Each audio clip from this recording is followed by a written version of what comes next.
This is a scenario that I wanted to do for a while. I don't know why I put it off for so long, but here we are today.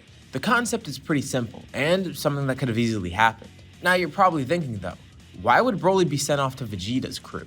Well, that's not exactly what happens. You'll see what I mean once the video starts. But it's gonna have some dire consequences on the story. Much more than you'd probably expect. So, how does this occur and what's it gonna affect? Let's set a like goal of 4,500 likes. Once we hit that, I'll continue with another story and make this into a full series. Anyways, let's begin discussing what might have happened if Broly joined Vegeta's crew. So first off, we start with the normal backstory that happens in the Broly movie. King Vegeta decides it's best to send Broly off the planet. His power seems way too strong and they don't really want him here. Besides the fact that he views his son as superior, he also does see Broly as a threat. So Broly is sent to Vampa like normal, meaning Paragus chases after him. And this is where things begin to change. With Paragus going after Broly, they kind of want to stop that. They don't want him finding Broly because what happens if he finds him and then brings him back here? Thankfully, they already have some units out in space. So from planet Vegeta, they send a signal to Nappa. Him and whatever crew's out in space needs to stop Paragus. Now at this point, it's really just Nappa and some random Saiyans. Vegeta and Raditz probably aren't with him just yet. But they are going to be soon. And since Nappa is going to be with Vegeta, King Vegeta does trust him with this task too. Nappa's crew heads out, intercepting Paragus' ship. They force it to land on a nearby planet and see Paragus on there with Beats. Now Beats isn't the issue, so they just leave him aside, telling him to head back to planet Vegeta. Paragus asks what the hell they're doing, and Nappa says he already knows. He's going directly against orders, and he's basically deserting the Saiyans. He's betraying them. Paragus is infuriated, and no more words are exchanged. A fight begins between Paragus and Nappa, and this fight would actually be pretty even. Paragus was decently strong and a decently high-ranking member of the army. And right now he's definitely in his peak. Nappa's also a high-ranking official too. I'd say he probably isn't as strong as he is in the Saiyan Saga, but pretty close. And for the sake of that, we now have an even battle here. Nappa knew this would be tough, but he's glad. He's been itching for a good fight. A battle ensues, and Nappa commends Paragus' power. It's too bad he's gonna have to kill him here. Paragus says it's not gonna be as easy as he thinks. But it becomes clear as the fight's going on, the two are just dead even. They're gonna need to up the ante somehow. And Paragus does exactly what Nappa was hoping for. He tries to create an artificial moon. Now, this cuts his power dramatically, meaning Nappa has the upper hand. Paragus is doing this out of desperation, and he's gonna try and remove Nappa's tail. But luckily, Nappa's not the only one there. There are other Saiyans. Paragus isn't too concerned about them though, they're not too strong. He throws the artificial moon in the air, and then immediately lunges towards those other two Saiyans, just to make sure he doesn't have to worry about them. But as he does, he lets his guard down for a second, and he feels a sharp pain in his back. He turns around, and he sees Beats there holding out a gun. He shot off Paragus' tail.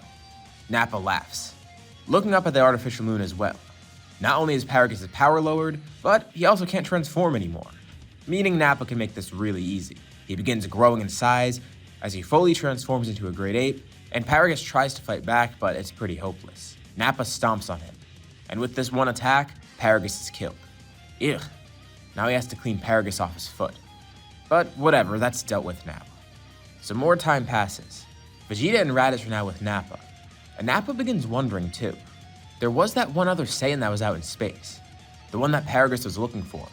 It's on his mind, but he doesn't really have any reason to pursue that, until planet Vegeta is destroyed. Seemingly all the Saiyans are wiped out, except for Vegeta, Nappa, and Raditz. But there are a few others spread about that they know of. For one, Raditz has a young brother sent somewhere, although he's probably too weak to even help them now. Vegeta has the same situation, knowing that Tarbell is out there somewhere. But Nappa actually has the perfect idea of who to recruit first. An abandoned Saiyan. One who was abandoned because of his power. It might be risky, but now that they have less Saiyans, this is really their only shot. They need as many people as they can gather. He just has to figure out where Paragus was heading to. It was some remote planet that was supposed to be hostile. Maybe the kid's not even alive anymore. But Vegeta says he's a Saiyan. He will survive. In their free time while in the Frieza Force, they begin researching these different planets. And at one point, they do fly by one where they sense a strong power. Their scouters are going haywire, but then they just go back to normal. Could this be where he was headed? And Nappa vaguely remembers. This was kind of in the direction where Paragus was headed. Of course, that was a few years ago, and planets change, so he doesn't know for sure, but it seems like a good bet. This is somewhere in the same system where they stop Paragus. So, they descend on the planet. Utilizing scouters, they are able to track down someone. It's a Saiyan child. Somehow, he survived all this time. It's amazing. By instinct alone, he was able to live off the land here, killing the creatures and eating them. Of course, he's completely feral. No one was here to raise him, and all he knows is how to fight. He can't even speak. So they approach with caution. They know that his power is fluctuating, which is good for them because they could use that against Frieza. But also at the moment, this kid is dangerous, and they need to keep that in mind.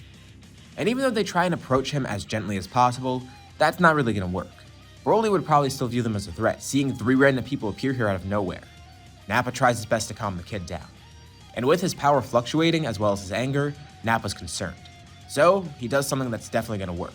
He grabs onto BROLY's tail, which is luckily still a weak point. This essentially stops him in his tracks. And just to be safe, Nappa also rips the tail off. Can't have him transforming into a great ape or anything. BROLY is knocked unconscious. And now they need to figure out what to do with him. Well, it's good that they found him at least. This means they have another Saiyan. But now is the task of actually taming him.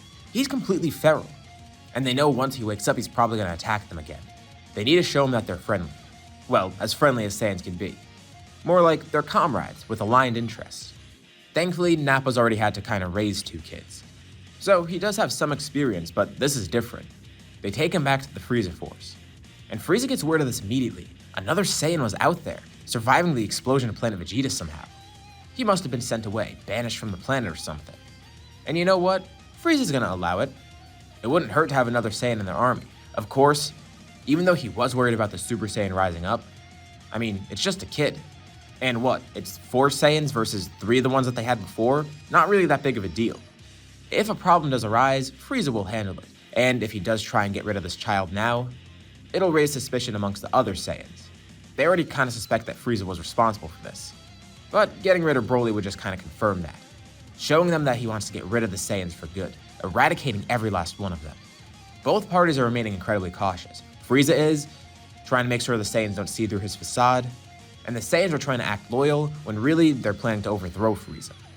It takes a while for BROLY to adjust. First, they need to teach him how to speak and everything. Thankfully, he gets adjusted to the Frieza Force pretty well. I mean, there's actual food here, there's water here, which he's never had before, and everyone here isn't trying to kill him immediately. Well, some might.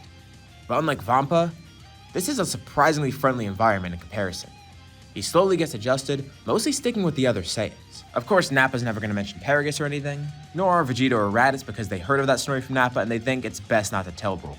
It's pretty obvious, but they tell him the rest of the history of the Saiyans and what they're trying to do. And BROLY's actually up for it. If this guy, Frieza, is responsible for destroying their planet, well, he'll be glad to help kill him. He just wants to know, why did he end up on that planet in the first place? Why was he not on planet Vegeta? Nappa and everyone comes up with some lie, saying that it was all Frieza's fault. Maybe he sent him away because he was scared of BROLY's power. They say they don't really know for sure, but they tell BROLY it worked out in the end because he's alive now. But that's the reason he was separated from the rest of the Saiyans, abandoned, left to die. They use this to try and manipulate BROLY to join their side, alongside all the other genuine stuff that they're telling him. And this tactic actually works very well. BROLY doesn't know any better. And yeah, in the moment it's good for taming him, but who knows, maybe down the line he'll find out the truth. What if he learns what truly happened in its past? Well, that's the good thing. Only Vegeta, Nappa, and Raditz really know. So that secret's never gonna get out. Hopefully, at least. A lot of time passes. Years, actually.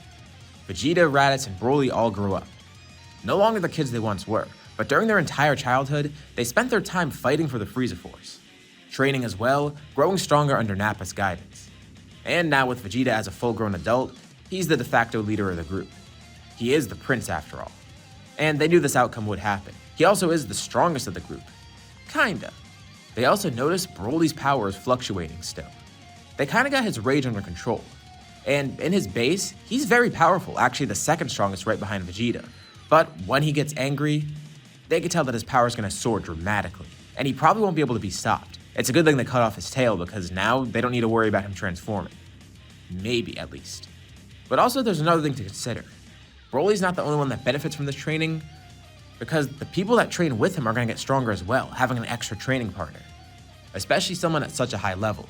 Think about who Vegeta was able to train with before. He had Nappa and he had Raditz. Plus he had the actual exercises he was doing as part of the Frieza Force, all the missions he was on. For the little training that he could do with them, it wouldn't really be as effective because Nappa's only like a third of Vegeta's strength, and Raditz, he's way weaker than that too. But BROLY, it's someone around his level, and it actually encourages Vegeta to train a little bit more. Of course, he's mostly focused on his missions and such.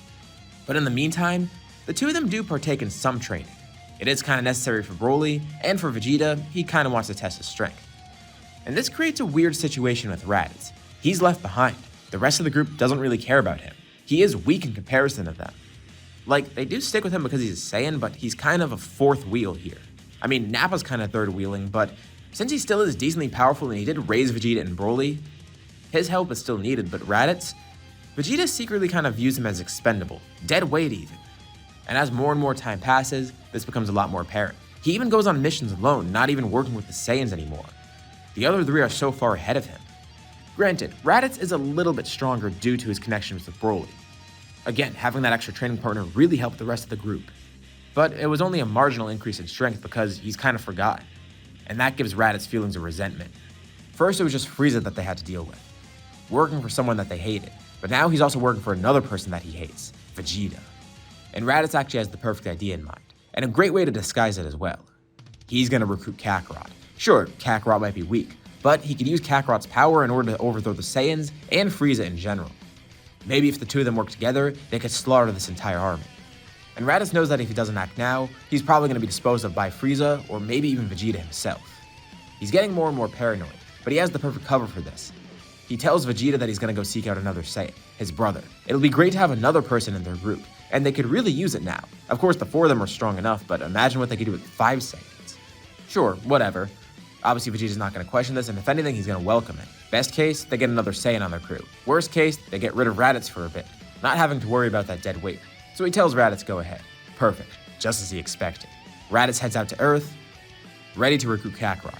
No longer is he going to be looked at as a weakling. I mean, his brother's a fellow low-class warrior, but he still should be decently strong. He expects that when he arrives to this planet, it'll be completely wiped out with Kakarot being the only one there. And Kakarot's probably around his strength too. Sure, he was weak at birth, but they could change that if the two of them train together extensively. Their abilities as Saiyans will help them overcome the others. But things don't really go according to plan. When Raditz arrives on Earth, well, the introduction goes pretty much the same, and so does everything else after it. This leads to a fight between Raditz, Piccolo, and Goku. But there is one major change here. Remember I mentioned, Raditz is stronger, even though it's not a lot. But what might seem like a marginal increase in strength for the Saiyans is a huge increase in strength in comparison to everyone here on Earth. When Piccolo is about to land the finishing blow on Raditz, it does hit him directly, but it doesn't do as much damage as it did before. And also, because of Raditz being stronger, the beam doesn't even penetrate him. Goku's confused, he expected this to kill him, but it didn't. Raditz still does have a gaping wound in his torso. But it didn't go all the way through and it didn't hit Goku. Goku's actually alive.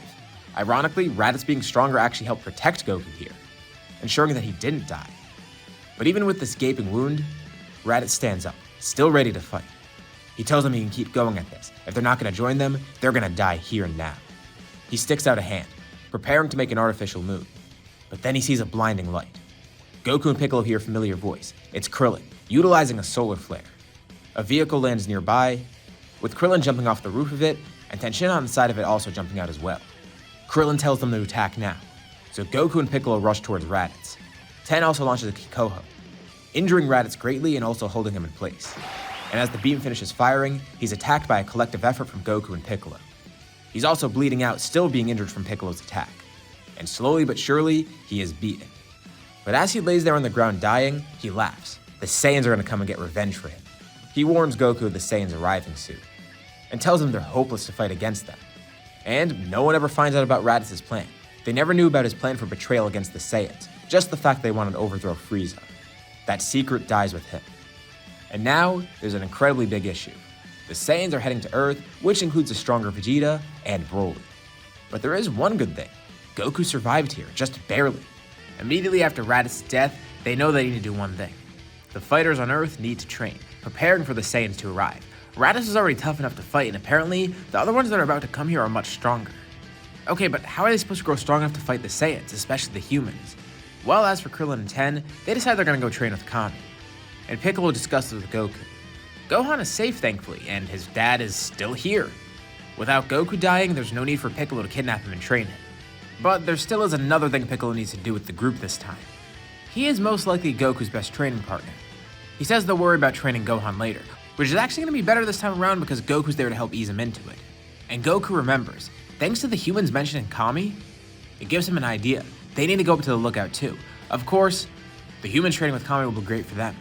It worked really well for Goku before, and it should work for them. And that leaves Piccolo confused. Why does he need to go up there then, if he's already learned everything that Kami has to teach him? Well, there's something else up there that they could use. The Room of Spirit and Time. It's something that Goku tried to use before, but it was a little bit too intense for him. And the fact that he's actually fully grown and not a teenager growing into an adult, he might be able to handle it better. He's not too sure, but it's at least worth trying. And since Piccolo is the closest person in strength to him, he wants Piccolo to go there with him. Okay, but what is this room? He explains to Piccolo, a room where a year's worth of training can be done in one day. Although it's very intense, which is why Goku didn't really last in there too long the first time. And he doesn't think he's gonna last the whole year there either. But he still has some extra time to use up in there. And Piccolo's never been in, so it'll be okay for him to come along too. Piccolo doesn't really like the idea that he has to train with Goku, but hey, they're fighting a common enemy and this is really the best option. And it'll help him grow stronger in the meantime, so whatever. Eventually he'll be able to take over Earth.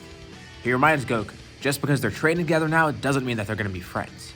Piccolo is still a bad guy and is still his own person. He is the reincarnation of the Demon King after all. Goku acknowledges this, but he knows deep down, this is an opportunity to reform Piccolo. Hopefully, at least. He can see the cracks in Piccolo's facade. Really, anything is possible, such as getting strong enough to defeat the Saiyans. Remember, Goku is a Saiyan after all. He feels confident in this. How much stronger can they really be? The two enter the Room of Spirit and Time, and at their level, it's actually incredibly intense. It's no easy feat. Obviously it's rigorous regardless, but imagine how much worse it is considering the level that they're at right now. But even with the downsides, the upsides are huge. With such struggle, there's a huge amount of growth, and quick growth at that. The two are determined. These conditions, it only reinvigorates them. They don't know how strong the Saiyans will be, so they have to endure it at any cost. And their training is just as intense as the room itself. It is Goku and Piccolo, that same rivalry that existed before. For all we know, Piccolo could low-key use this as an opportunity to kill Goku, and Goku's honestly unsure if Piccolo's gonna try and do that or not, but the possibility is there, which means they are literally fighting for their lives. Even though they know it is training for a mutual cause, each of them knows that realistically, one of them can kill the other at any moment in time. So it's more than your normal average training. The possibility of death by the Saiyans, or the possibility of death by their rival is actually there. And these two possibilities fuel them even further. Thankfully for each of them, neither actually tries to betray the other. It's mutually beneficial to keep the other alive after all. And at some point, the room does become a little bit too intense as they head deeper into it, and after 6 months, they just cut it off. They've seen significant growth in this time though. And it's not just growth in terms of strength. Piccolo has actually grown as a person, or a demon, or Namekian, whatever, you get what I mean. And Goku actually can trust him a little bit more, same for Piccolo trusting Goku. Again, this doesn't mean Piccolo's a great guy or Goku's best friend or whatever, it's just they now know that they're not going to try to kill each other at any given moment. Not that Piccolo really needed to worry about that, but Goku kinda did. Piccolo's a dependable guy, at least in this circumstance. But yeah, let's actually talk about their strength because that is important here. We're still at a point where power levels matter, so let's discuss. Goku is actually at 30,000, which is pretty huge. And you might be saying, well, that's a little bit unreasonable, but not really. Considering how powerful the Room of Spirit and Time is in terms of a training tool, I don't think it's unreasonable to say that Goku can grow that much. And yeah, King Kai's training was very effective, but you also gotta remember Goku wasted a lot of time just getting there. And getting adjusted to the gravity there too. Not necessarily wasted the time, but you get what I mean. With the Room of Spirit and Time, they just started training right away. No time used at all just trying to get acclimated to it. At least in the levels closer to the exit where it's not as intense. And unlike King Kai's planet, they can progressively go deeper into the room, getting higher levels of training. With King Kai's planet, you just get the 10 times gravity and that's it. Sure, it's helpful at first, but at a certain point once you're used to it, what gains are you really getting? Outside of just your average training. And while Goku's at 30,000, Piccolo's not too far behind, at 20,000 himself. A huge improvement, especially just for a Namekian, not gifted with the same insane potential that Saiyans have, especially someone like Goku. Zenkais and such really did help here. And there's also another factor to consider. On top of those 6 months of training in the Room of Spirit and Time, they do spend a lot of time in the outside training as well. Like, that 6 months only translated to half a day on the outside, so they still had that entire year afterwards. Half a year training in the Room of Spirit and Time, and then a year training on the outside with all their friends. Or Goku's friends, they're not really Piccolo's friends. But speaking of them, how strong do they get? Well, pretty much as strong as normal. Although I would say Gohan would probably get stronger. Yeah, I know it's pretty standard for me in my videos to say, oh hey, Gohan gets stronger here, but it's really hard to find a scenario where Gohan doesn't get stronger. Especially here, the stars align so well with Goku being here and Piccolo being there as well. It would be easier for Gohan to get acclimated to training, and since it's Goku that's going to be partially training him, He's honestly much more suited for it. So we'll put Gohan at around 3,000. It might not seem strong in comparison to Goku and Piccolo, but he's stronger than anyone else besides them on Earth. Definitely worth noting, especially considering he's just a kid. Okay, but enough about the training. Now that the time has passed, that means the Saiyans are about to arrive.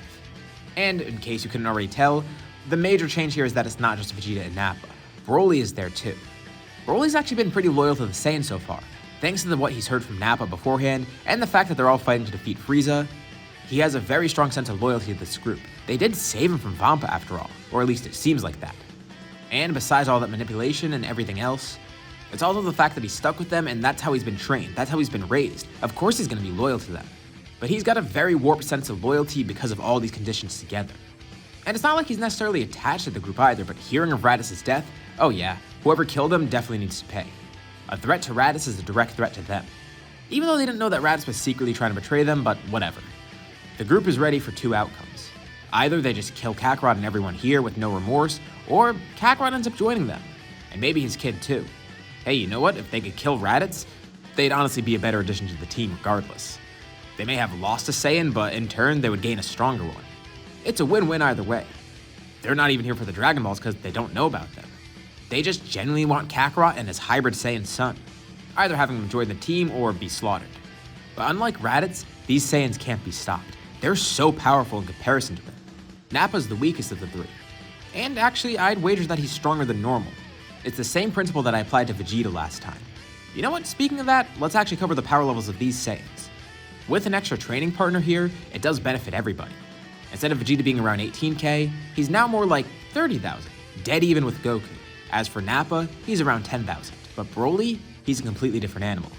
His power fluctuates so rapidly, they don't even really know where to place him. In base and pretty much normal conditions, he hovers around 50,000. But when in rage, or when he's going under one of his fluctuations in power, it soars much higher. He's a secret weapon for the Saiyans. If they grow strong with BROLY, soon enough, he'll be able to topple Frieza. He could potentially even be a Super Saiyan, they don't know for sure. But in the meantime, they still could use some extra people on their crew.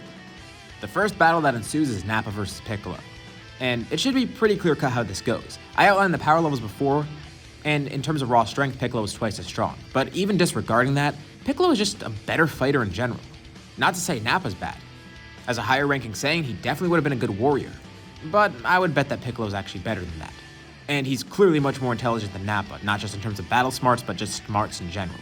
Combine that with his greater strength and yeah, it's a wash. They think Piccolo's stupid at first to face Nappa alone, but he actually does it relatively easily. How could a Namekian defeat a Saiyan? And not just defeat him, he actually killed Nappa. And he doesn't seem fazed by it at all. Piccolo's surprised. He knew he got stronger, but he didn't realize it was this strong. But also he's confident. This gives them a better chance against the Saiyans. They know Nappa's the weakest of them, but still. Maybe fighting the other two won't be as tough as they think. Vegeta's about to step up and fight this Namekian, but he notices something. His scouter. A power starts rising on it. The one right next to him. It's BROLY. Oh, he completely forgot. BROLY's rage. Those fluctuations in power that they've seen before. This is the perfect opportunity. Watching one of his comrades die right in front of him. Of course, Raditz's death was enough to anger him, but this? Now he's actually seeing one of them die. And remember, Nappa was the one to help raise him basically. Just like with Vegeta and Raditz. But for BROLY, it hits much closer to home. As discussed previously in this video. And that rage is boiling up within him. His power fluctuates, rising dramatically. 100,000? It's the last number Vegeta sees before his scouter explodes. BROLY rushes in. Blinded by his rage, much stronger than before. And now, the Dragon team is fighting on the defensive. They have nothing they can do here. Defending against BROLY won't work because his attacks are just so powerful. And attacking him, that's not going to help either. Goku joins in with Piccolo, trying to protect him. The rest of the humans actually just stand by. If they get involved, they're definitely going to die. Goku and Piccolo are barely able to keep up here. But Goku gets an idea. He notices something. BROLY's fighting pretty much blindly. The Saiyan isn't like the others. He's just sat on destroying whatever's in front of him, blinded by his rage. And Goku thinks they could use that to their advantage. As they try and avoid BROLY's attacks, which is pretty easy because he's just attacking randomly, they're able to lead him towards Vegeta. Of course, this infuriates Vegeta and he tries to fight back, but remember, he's actually even with Goku in terms of strength, something that surprises him greatly, a low-class warrior at his level. And Piccolo's there too, just to help. And now, BROLY's attacks are aimed at Vegeta as well. He doesn't even realize who he's fighting. His rage is consuming him. And unlike what Paragus had with the remote, Vegeta has no way of controlling BROLY. Damn it. He kinda knew this already. Having Broly's a double-edged sword. His power is incredible, but at some points, it's uncontrollable. And now they're seeing what he feared. It was turned against him. But Vegeta still has a solution. One trump card. He notices Kakarot doesn't have a tail. Of course, his son still does. But besides Gohan, the only person here with a tail is Vegeta. Meaning, he can create an artificial moon. He can turn into a great ape, and no one will be able to stand in his way. That's exactly why they removed Broly's tail earlier on. So, Vegeta does exactly that. He creates an artificial moon, tossing it in the air as he transforms into a great ape, inadvertently making Gohan transform as well. And now, Vegeta can effectively fight everybody, pretty much with no struggle at all. But there is a little bit of room to breathe. Goku and Piccolo are fighting for their lives. One slip up and they could easily die, but they see an opportunity. Broly is still fighting Vegeta, and he's acting as a pretty great distraction. They effectively turn the two against each other. Vegeta's actually trying to control Broly now. As a great ape, he's trying to calm Broly down, knock him unconscious, and then just focus on everyone else. And they know he's not going to kill Broly, so until he knocks Broly unconscious, Vegeta will be distracted by him. Okay, first step, they need to save Gohan. Gohan's still a problem. Even though he's very strong as a great ape, it's not that bad. They should be able to handle him, getting to his tail, cutting it off, and saving him. So the two of them focus on that first, rushing over to Gohan, as Vegeta's distracted by Broly, the strongest person fighting him at the moment. Vegeta curses everything. But once he actually deals with Broly, the rest should come pretty easily. And he notices something strange. While distracted with this battle, he sees Gohan de-transform. They cut off his tail, meaning they would know about his weakness too. And just as he thinks this, he feels a sharp pain behind him. While keeping his distance, Krillin was able to throw Kienzan, slicing clean through Vegeta's tail. He completely forgot. He was too focused on the Namekian and Kakarot. He forgot about the other people here too. And that brief opening that they had allowed the group to formulate a plan. Vegeta de-transforms, and as he does so, his eyes make contact with someone else. Piccolo's on the ground, and next to him is Tenshinhan. Both of them have taken up a similar stance, and for some reason, they have what look to be makeshift containers in front of them.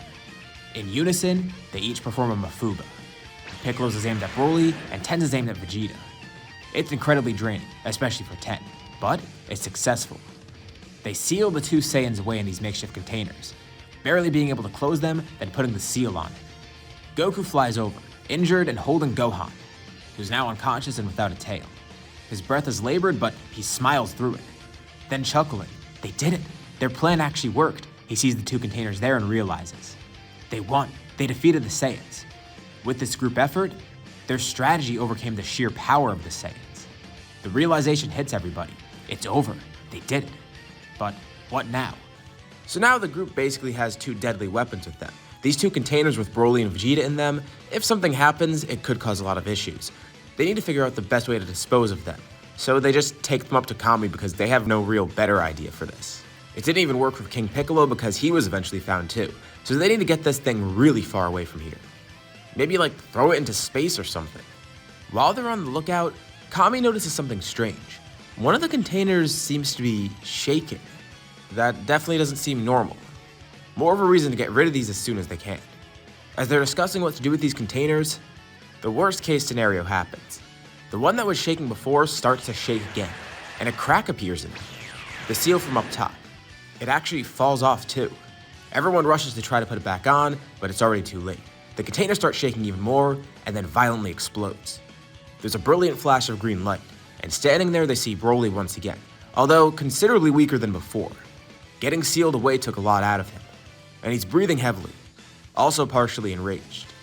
They really have no idea of what to do right now, so Goku, well, he just does what comes to mind first. He uses the Thunder Shock Surprise, electrocuting Broly kind of like Roshi used to do to him. Okay, that's not really great wording, that makes it sound like Roshi would do that all the time, but you know what I mean. This actually does kind of paralyze Broly for a bit, especially with how weakened he is right now. But Broly is barely able to lift a hand up, launching a blast at the other container, freeing Vegeta from his seal too. Broly collapses onto the lookout, with Vegeta doing the same, even though he's been freed from the container. They curse the Earthlings. What was that magic trick? How pathetic. They couldn't even beat the Saiyans with their own real strength. They had to resort to these tactics. They're clearly too weakened to fight right now, and even if they could, it seems the group has this under control. Maybe they should just kill the Saiyans right now. It's a good opportunity for it. They're clearly not going to be able to fight back here. But Goku says that wouldn't really make it right. It seems wrong to kill them in this moment of weakness. And he actually kind of wants to hear them out. It seems like Broly has something to say. Vegeta's even surprised too. Broly's usually pretty soft-spoken, but now he's trying to tell the group something. He tells them to wait a minute, and he begins explaining. He just wants to kill Frieza. He doesn't want to risk his life here on Earth, and he'd rather put his pride aside and actually team up with everyone. Well, he's not even really that prideful. That's more so Vegeta and the rest of the group, even though the other two died, but that's besides the point. That can be water under the bridge. Sure, he is angered by Raditz and Nappa's death, more so Nappa. But he also acknowledges that it is kind of their fault. They went in knowing that they could possibly die here, even though they didn't really expect it. It wasn't like they were killed senselessly. And that's why he's trying to speak to the group here. They're not dealing with their average opponents. These people are actually good, these Earthlings. Same for Kakarot too. He's a rare exception for Saiyans, it seems. As far as Broly could tell, at least. He doesn't want to risk dying here. He'd rather team up and fight Frieza with them. Goku turns to Kami, unsure of what to think of this. And Kami's judging at the same time too, looking into Broly's mind. He could sense that he seems to be telling the truth, actually. But who is this Frieza guy and why should they care? Goku says, yeah, he has no reason to kill them here, but he also has no reason to fight Frieza. He doesn't know who that is or why they want to go along with it. It's not really their concern, and they shouldn't really be putting themselves in harm's way. Of course, Goku thinks it might be interesting to fight this guy. Apparently he's pretty strong. But with the rest of his friends there, they're advising against it. So Goku does kind of want to fight Frieza due to how strong he seems, but at the same time he doesn't even really know how strong Frieza is. He's just hearing the Saiyans say that he's strong. And on top of that, why would he team up with the Saiyans after they just tried to kill him? And Raditz tried too beforehand. And besides the fact that they're not even really trusting of the Saiyans, they're kind of concerned about Broly's power. He seems unhinged. Even in the hypothetical scenario where they did team up, Broly would be more of a liability than anything. Vegeta weakly chuckles, butting into the conversation. He says they've noticed the same thing he did. They were never able to get Broly's anger under control, no matter how much they tried. And Goku's actually kind of interested in this. He's noticed something similar with Gohan, and he wonders if the two issues are similar anyhow. He's not sure, but it doesn't really matter. Getting Broly's anger under control isn't his issue, but Vegeta responds once again, making a much more interesting statement. He tells them they don't really have a choice. If the Saiyans die here, Frieza is bound to check out Earth since it might be a threat. And even though they don't plan on killing the Saiyans, well, the Saiyans could just stay here. Their lives are bargaining chips. Of course, the Saiyans could go back out in space, but they're not willingly going to do that. It would make their endeavor here useless, so they're just going to stay on Earth for the time being, whether or not the Earthlings like it. Either way, it's going to draw Frieza to this planet, whether the Saiyans die or live. They're going to have to help fight regardless, and actually that makes it worse for the Earthlings. If they kill the Saiyans, they're going to have 2 less people to fight Frieza. Frieza will still come here regardless. Angered, Piccolo steps in. He tells the 2 Saiyans he could just seal them away again. It worked before, and it'll work again. And he's vague about it, making sure not to mention the Dragon Balls, but he says there are ways to make sure that Frieza won't come to this planet. But Goku steps in too, taking hold of the conversation once again, saying that maybe they should hear Vegeta out. It seems they're already screwed regardless. Even though they might not know it yet, they could be on Frieza's radar. Hell, maybe nothing will happen. But there is the risk that something could happen. And Goku says something weird. He makes a compromise with them. He will help them fight Frieza, but under a few conditions. For one, he wants these 2 to be on their best behavior. Something that they can't promise, but yeah, sure. But Goku also asks for their expertise. They're Saiyans just like him, and Goku knows very little about himself being a Saiyan. So he wants them to bestow upon him any sort of knowledge they have that could help him get stronger. Any sort of tips or whatever they have. And that applies to the rest of the group too. If the Saiyans know any way to help them grow, Goku wants them to tell them. And Krillin asks Goku if he really can trust the Saiyans here, and Goku says no, he doesn't. But the Saiyans kinda have to be on their best behavior. They're not gonna go around killing people at random, because the 2 of them do know they can be sealed away again. And if the Saiyans do betray all the fighters here, well, that's less people to help fight Frieza, which is exactly what they wanted. So even though the Saiyans are using their lives as bargaining chips, Goku's also bargaining himself. He knows that the Saiyans are in a tough spot right now, and the 2 of them are basically forced to act by Goku's rules. Reluctantly, this weird alliance is made. The Earthlings don't really want to work too much with the Saiyans, which is understandable. Piccolo says he's gonna go off on his own, training with the Earthlings. He does actually want to train with Goku, but Goku thinks it might be a better idea to train with Broly, Vegeta, and Gohan. Well, Vegeta's not training with them. Instead, he goes off on his own. One of the tips he suggested is that they should get some sort of gravity training. He doesn't know why, but Earth's gravity is so weak. Luckily, Bulma was able to build a machine, and Vegeta spends most of his time training alone in there, meaning he also meets Bulma on top of that. But as for Broly, He actually does stick with Goku because Goku mentions he thinks he might be able to get Broly's anger under control, and at the same time, he'll be training Gohan too. Granted, it hasn't been too much of a problem with Gohan, although there have been moments of rage where he's outbursted and he's had a lot of power explode out of him. So he knows it could be an issue, but more so, he needs to get Gohan more used to fighting. And this could be perfect. He can kill two birds with one stone, train both Broly and Gohan at the same time. Plus, with Broly there, he is pretty strong, so if Goku spars with Broly a bit, it will help him in the process. Something is strange about Broly. He seems a lot different from Vegeta and the other Saiyans. He's not good, he just doesn't seem fully bad. Like, his intentions seem fine, and when he's not fighting, he's actually surprisingly passive. He's really driven by that one goal to defeat Frieza, which explains why he was the one to speak up and actually try to team up with the group. In a much more pragmatic way, at least. He could actually take Broly into the Room of Spirit in time, but that could be too dangerous at the moment, because first of all, what if Broly's anger explodes and then they're trapped in there and Goku just dies? But also, Goku does want to save more of his time because he has to be conscious of how much he's spent in there. It might not be worthwhile to go in just yet, so instead they spend all their time out here. Also occasionally going to the gravity room, which they'll see Vegeta in. And Broly is a bit confused as to why he's training with the child, but as the training goes on, he sees more and more what Goku means. He and Gohan are surprisingly similar, which is so weird because, first of all, Gohan's a hybrid Saiyan, he's not even a full Saiyan, and he's someone that was born here, raised here fully. And even with how good-hearted he is, he has this other side to him. Broly's had a much different backstory, but the two are still similar in some ways. And Goku can immediately tell. After these few months of training, he's definitely made progress. He's grown stronger on his own too. And Broly and Gohan have grown stronger. But more so, their mindsets have grown. Broly seems to be more confident as a fighter, not worried about his anger.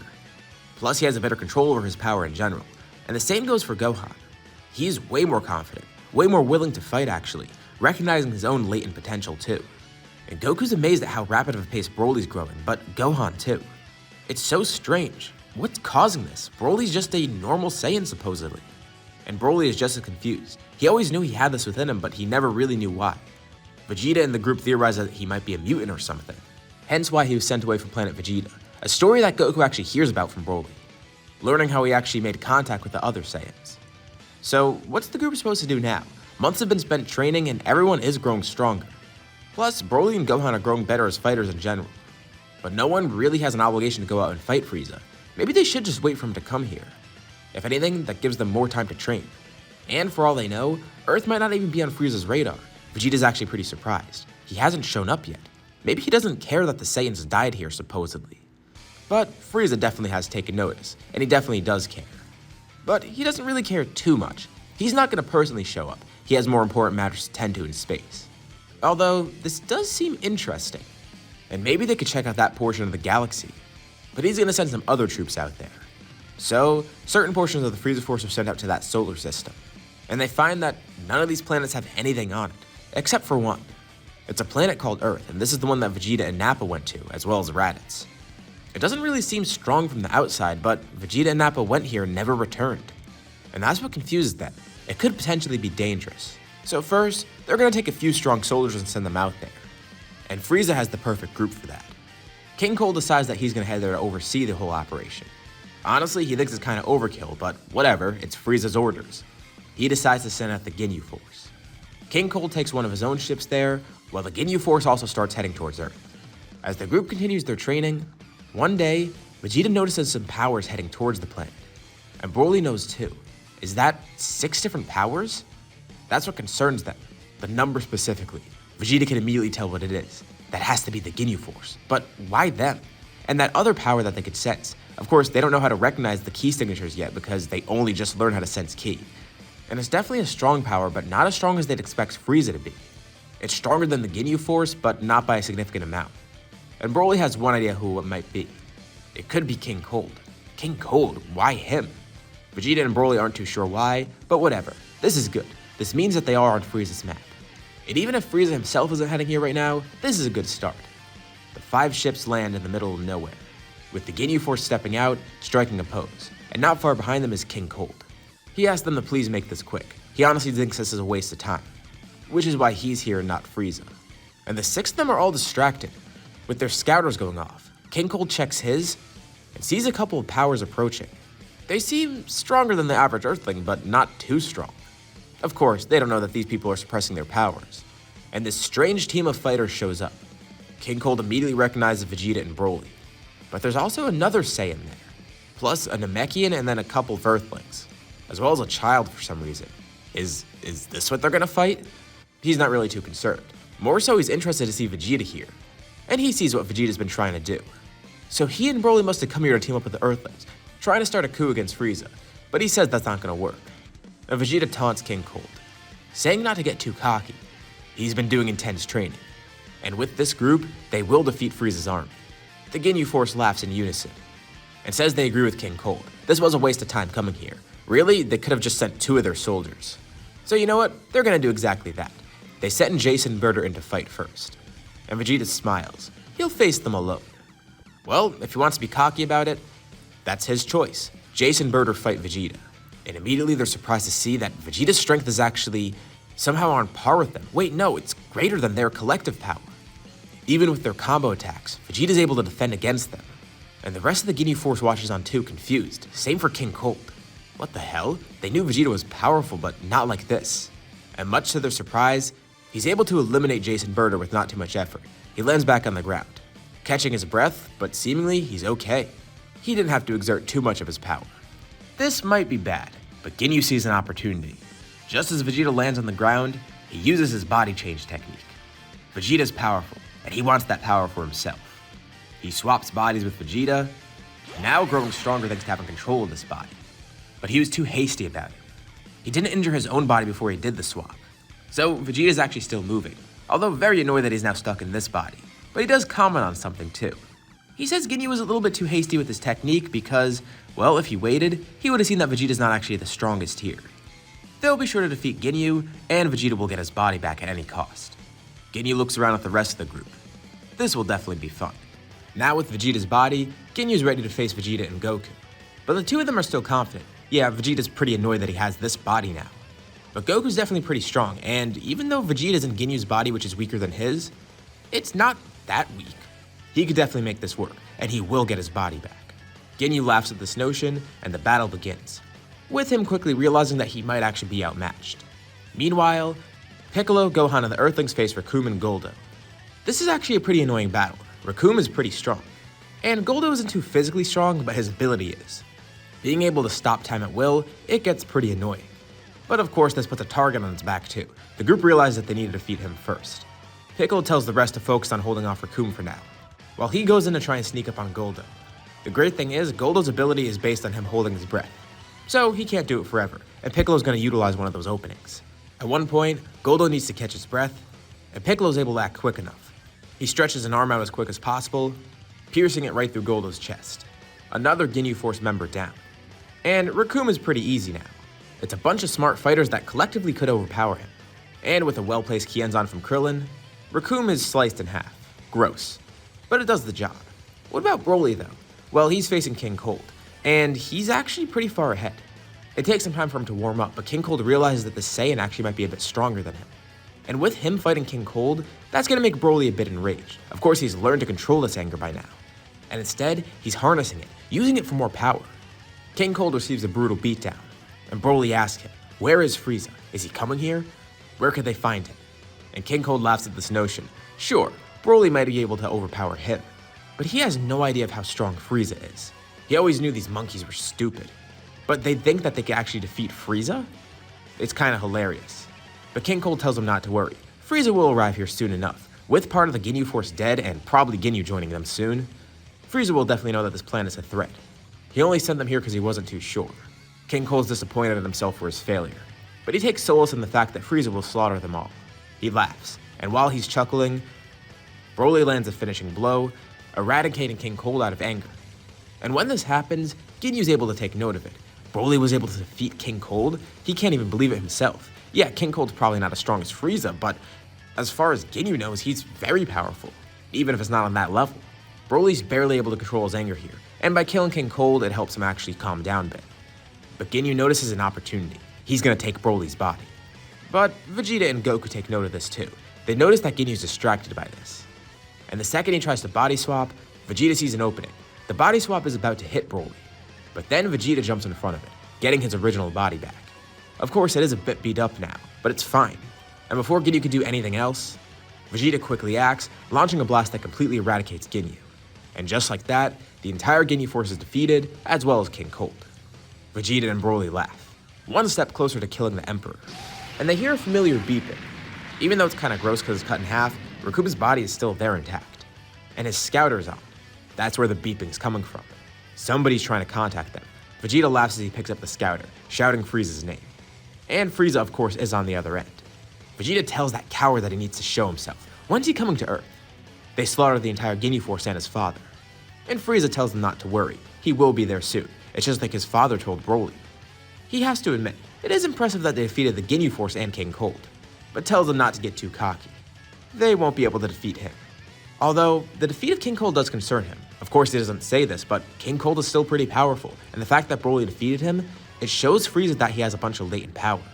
But there's no need to worry. If he goes into his final form, he'll be able to defeat that Saiyan. A few days pass, and another ship shows up on Earth.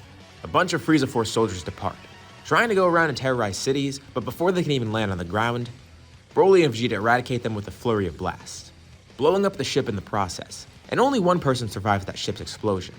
Frieza himself. He descends down into the ground. What a rude greeting. They destroyed his entire army, and blew up his vehicle too. Not very welcoming of the Saiyans and Earthlings. And he assures them he will pay them back for that. Vegeta tells him to drop the act. He's here for one thing and one thing only, to battle, to kill them. So he coaxes Frieza into it. Do it already. Don't waste any more of their time. Vegeta powers up, with Broly also powering up too. The rest of the group takes it as their cue. Well, looks like this fight's about to start. And Frieza's scouter goes off, detecting all the powers of these fighters. Impressive. There's actually few in the 6 figures, and the rest are at least 5 figures. I mean, those power levels are nice and all, but they're not really anything in comparison to his. And he wonders, with that power, how was Broly able to defeat King Cold? If that's really the extent of it, it doesn't seem like it was enough. But he's known for a while about Broly. The other Saiyans have always been trying to control him. He has immense anger issues, to put it lightly. He seems to be very volatile, and when he does get angry, his power explodes. And Frieza is looking forward to seeing that during this battle. It turns out, he's not gonna have to wait long either. Immediately on the sight of Frieza, Broly is starting to get enraged, and while his power is rising, it starts to go even further. The number on Frieza's scouter keeps going up and up. It seems like it's not gonna stop. At some point, the scouter does explode, not being able to process all these readings. And Broly is still continuing to power up. And then, he disappears from Frieza's sight. And for the first time ever, Vegeta sees a look of concern on Frieza's face. Quickly, he tries to transform. He can't get too cocky here. Broly appears behind him with an attack, as Frieza rapidly transforms into his second form. But this isn't enough. He tries to block Broly's attack, but it's a direct hit. A punch that he blocks with both arms, but still feels the pain from it. Frieza grits his teeth, angered. Broly disappears again, moving too quick for Frieza to process. There's no way this Saiyan is actually that strong. And Goku's a bit concerned too. He knows Broly's able to control his anger, but something's different here. It feels like a power that they've seen before. Frieza being there is more than enough to trigger Broly to transform into his wrathful state. And he barely gets a glimpse of this. The next time Broly attacks, he sees. His hair is slightly different, and his eyes are yellow now. He has a fierce green aura surrounding him. And Frieza tries once again to block, but it's not successful. He takes significant damage, and rapidly tries to go into his third form. Actually, no, he just jumps right into his final form. He realizes that the third form's not even enough. There's no playing around here. This Saiyan is dangerous. As much as he wants to act like it's not the case, it is. With Broly in his wrathful form, he's able to contend with final form Frieza. And now Frieza's feeling it. He's far above. And the rest of the group just looks on in awe. How are they supposed to face Frieza like this? They are strong, but this is way beyond their pay grade. Except for Broly at least. Broly is continuing to grow as he fights, as normal. And with him in his wrathful state, well, it just helps him even further. But it's still concerning because he might be completely uncontrolled. Goku hasn't ever seen him this angry. Even with all their trainings to try and control Broly's power, they've never seen Broly like this. And it only makes sense because he's facing Frieza, the person that he's been trying to kill for so long. And Frieza even takes note of his growth. Broly continues growing rapidly during the battle. What kind of mutant is this? He grows angrier and angrier, and Frieza has no choice. He shows off a bit more of his power. It seems he's gonna have to calm Broly down by force. Frieza starts to get ahead. At 50% strength, he's able to greatly overpower Broly. And the group watches in awe. Even Broly's uncontrolled anger isn't enough. They may be in over their heads, but it's not like they really had a choice anyways. They couldn't have delayed Frieza's arrival anymore. But they didn't know they'd be facing this. They thought when Broly defeated King Cold, that would be it. But Frieza's a whole different animal. And to be fair though, he comments on this, saying if Broly was allowed to power up anymore, he probably would have won. But Frieza's able to defeat Broly, causing him to revert back into his base form. And he admits that was a hard-fought battle, but it seems even this mutant Saiyan strength was too little. And he'll take solace in killing Broly. But before he does so, he wants to rub it in a bit. He's gonna let Broly in on a little secret. His entire life's been a lie. Wait, what? He asks what Frieza's referring to, and Vegeta immediately knows, just telling Frieza to shut up. And Frieza chuckles, telling Broly to just look at Vegeta's reaction. He knows something that Broly doesn't. So, Broly thinks that this is all Frieza's fault, that he was destined to be part of the Frieza Force regardless, and that Vegeta's his savior, as well as Nappa and Raditz. But that's not actually the case. He has some pretty great intel, and Vegeta tells Frieza to not do this. But nothing's gonna stop it. A while back, he remembers a scouter picking up on Nappa fighting somebody, a Saiyan named Paragus. Does that name sound familiar? Well, from what Frieza could gather, apparently Broly was sent off planet by King Vegeta actually, left to die on planet Vampa. His father was actually gonna go out and save him, but Nappa and the other Saiyans intervened, killing Paragus in the process. Broly might think that these Saiyans were his saviors, but they're not. They caused his life to turn out this way. Of course, who knows, maybe if Paragus did find Broly on planet Vampa, they could have lived out a great life. Maybe they could have perished on there too, but they'll never know because of Nappa and the rest of the Saiyans. And to rub it in even further, as Frieza charges a death beam, he laughs. It would have just been simpler if they were all on planet Vegeta when he blew it up. He launches the death beam point blank at Broly, smirking as he does so. But it does nothing. It punctures a hole in his armor, but that's it. And Broly starts shaking, angered beyond belief. A brilliant green aura surrounds him, one similar to before. His eyes change yellow again, but this time something else happens. His aura, it morphs into a golden one. A massive shockwave is generated, throwing everybody backwards. Even Frieza's thrown back a bit, as Broly ascends into the air, screaming. The aura surrounding him grows even more intense. A blinding green light is in the air, a greenish golden light. The group can't believe what they're seeing. What's happening to Broly? This strength coming off of him. And with one final explosion of power, Broly descends down into the ground, his hair now golden, his eyes completely blank, and with him growing massively in size too. Immediately his sights are set on Frieza, although he is blinded by rage at the moment. Frieza's of course mortified. He got too ahead of himself. He didn't realize it would push Broly this far over the edge. And even though he doesn't have a chance to say it, he knows exactly what this is. And Vegeta comments on it too. Goku asks what's going on, and Vegeta says there's only one explanation. Broly has turned into his Super Saiyan. Another brutal beatdown ensues, but Broly makes relatively quick work of Frieza.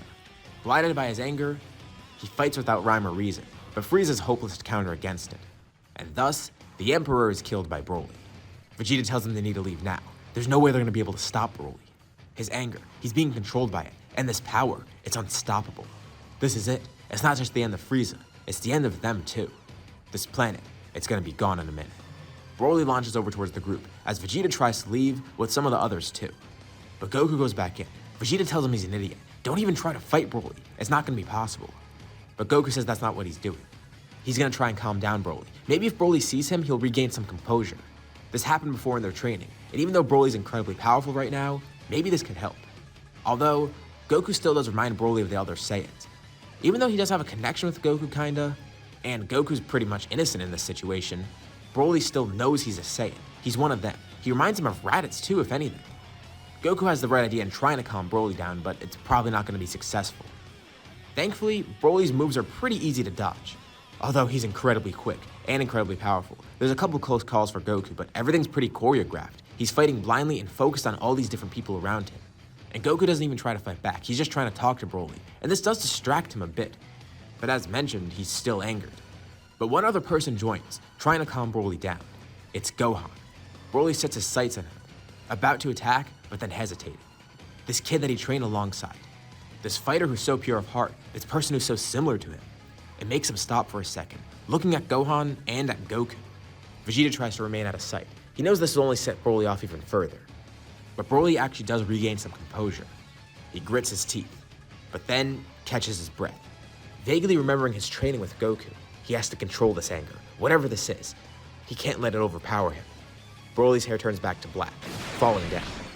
Exhausted, Broly collapses to the ground, falling to the surface below. They did it. They calmed him down.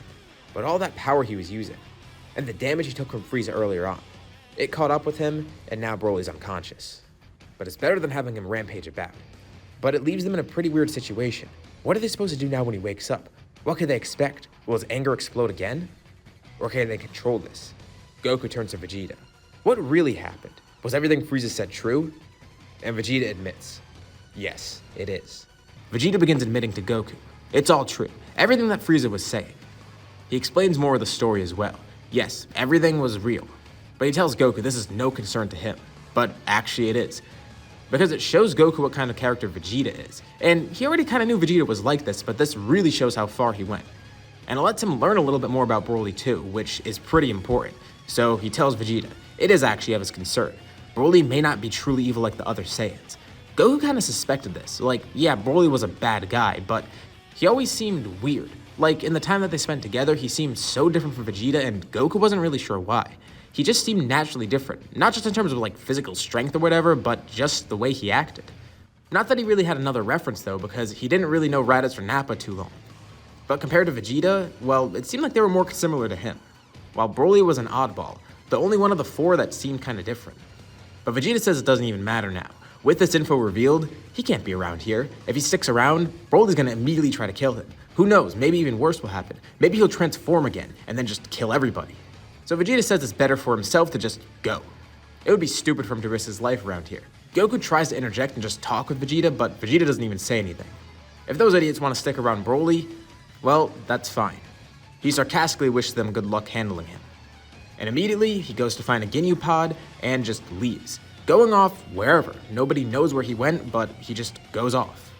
Well, this might be for the better, because Goku does agree. If Vegeta sticks around, that'll just cause issues with Broly. And also, Vegeta, they're not really too sure about him. They didn't really like him to begin with, but this kind of cements the fact that they don't like him at all, kinda. It makes them like him even less, which is weird because they didn't think that was possible. More of his true character was revealed. But also, more of Broly's character was revealed. At some point, Broly does regain consciousness, and immediately when he does, he wants to find Vegeta. He wants to know where Vegeta went. He wants to kill him.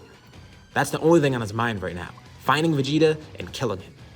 Goku, of course, immediately tries to calm Broly down. First of all, by saying that Vegeta's gone. He left, and they don't even know where he went. Broly's mad that they let him escape, but they had no choice. He just up and left. It all happened so quickly, and they didn't let him escape. He just went off on his own. Broly has so much info to process. Besides the fact that he just transformed into a Super Saiyan, there's also all the info that he just got revealed about his life. He can't believe it. It's like his entire life's been a lie. He's been used this entire time. He always kind of got this feeling from the Saiyans that they were using him, but it never really was too severe. It was mainly because he knew he was stronger than them, and that's probably why they were kind of using him in that way, but now they realize. It's not like he had a choice. He was their weapon. He was being used as their gun. And he was manipulated to be that way. Sure, it could have gone differently. Who knows? Maybe he could have just rotted on planet Vampa. Maybe the best option isn't really an ideal one. But who knows? What if he did stay on Vampa with Paragus? Maybe his life would have been fine. Maybe it would have been better than it is now. And for certain, he would know that he probably wouldn't be used. Of course, we know that's not true because Paragus would have done the same regardless. It's a very tough situation for Broly because he only really had two options in life, and he doesn't really know what else could have gone on. And both of them were terrible. Even though one might have been better than the other, they were both awful. Being manipulated and raised as a weapon for someone else's gain. It's terrible. Even if he doesn't know what his life would have been like with Paragus, or just any other life in general, it's just the principle that his life was brought up this way. He had no say in it, really. He was constantly being taken advantage of by the other Saiyans. And Frieza, for that matter, too. And now, they're gone. Nappa and Raditz are dead, and Vegeta's gone somewhere. He doesn't know if he'll ever see Vegeta again, and he hopes he doesn't. Vegeta could be gone temporarily, or permanently. Who knows? For now, he's gonna stick with the Earthlings. He actually kinda can trust Goku. I mean, Goku is a Saiyan, and Broly's experience with Saiyan so far hasn't really been great, but he can immediately tell Goku's different. He was raised on Earth, and ever since he met him and started training with him, he could tell Goku wasn't like the others. Same for Gohan too, for that matter. Goku, Kakarot, whatever Broly wants to call him, he's the antithesis to the rest of the Saiyans whom Broly has come to hate. He will work more with Goku. Mainly because he has nowhere else to go, but also because he does have some sort of connection with him. Goku's really the only person he has a connection with now. The one with the Saiyans, well, two of them are dead, one's gone, and even if that one was here, that connection would have been severed. And the rest of the Earthlings aren't really too sure how to feel about Broly, but Goku and Gohan, they've come to know him a bit. And now getting this info revealed, Just like it made them like Vegeta less, it makes them kind of warm up to Broly even more. But also there's the fact that Goku wants to help hone this power. After seeing Broly's explosive rage, he knows they have more work to do. He wants to learn more about Super Saiyan for himself, but mainly it's important to get Broly to focus on this power. Not just for the safety of himself, but for others too. He needs to learn how to properly wield this form. If he wants to stay on Earth, that's the condition. He has to train with Goku. And Broly's fine with that. He'll use this power one day to kill Vegeta too. Alright, well, Goku's not too sure how to feel about that, but hey, that's kind of warranted. Broly having that reaction, yeah, he doesn't blame him. So if Broly wants to think of that as a goal, sure.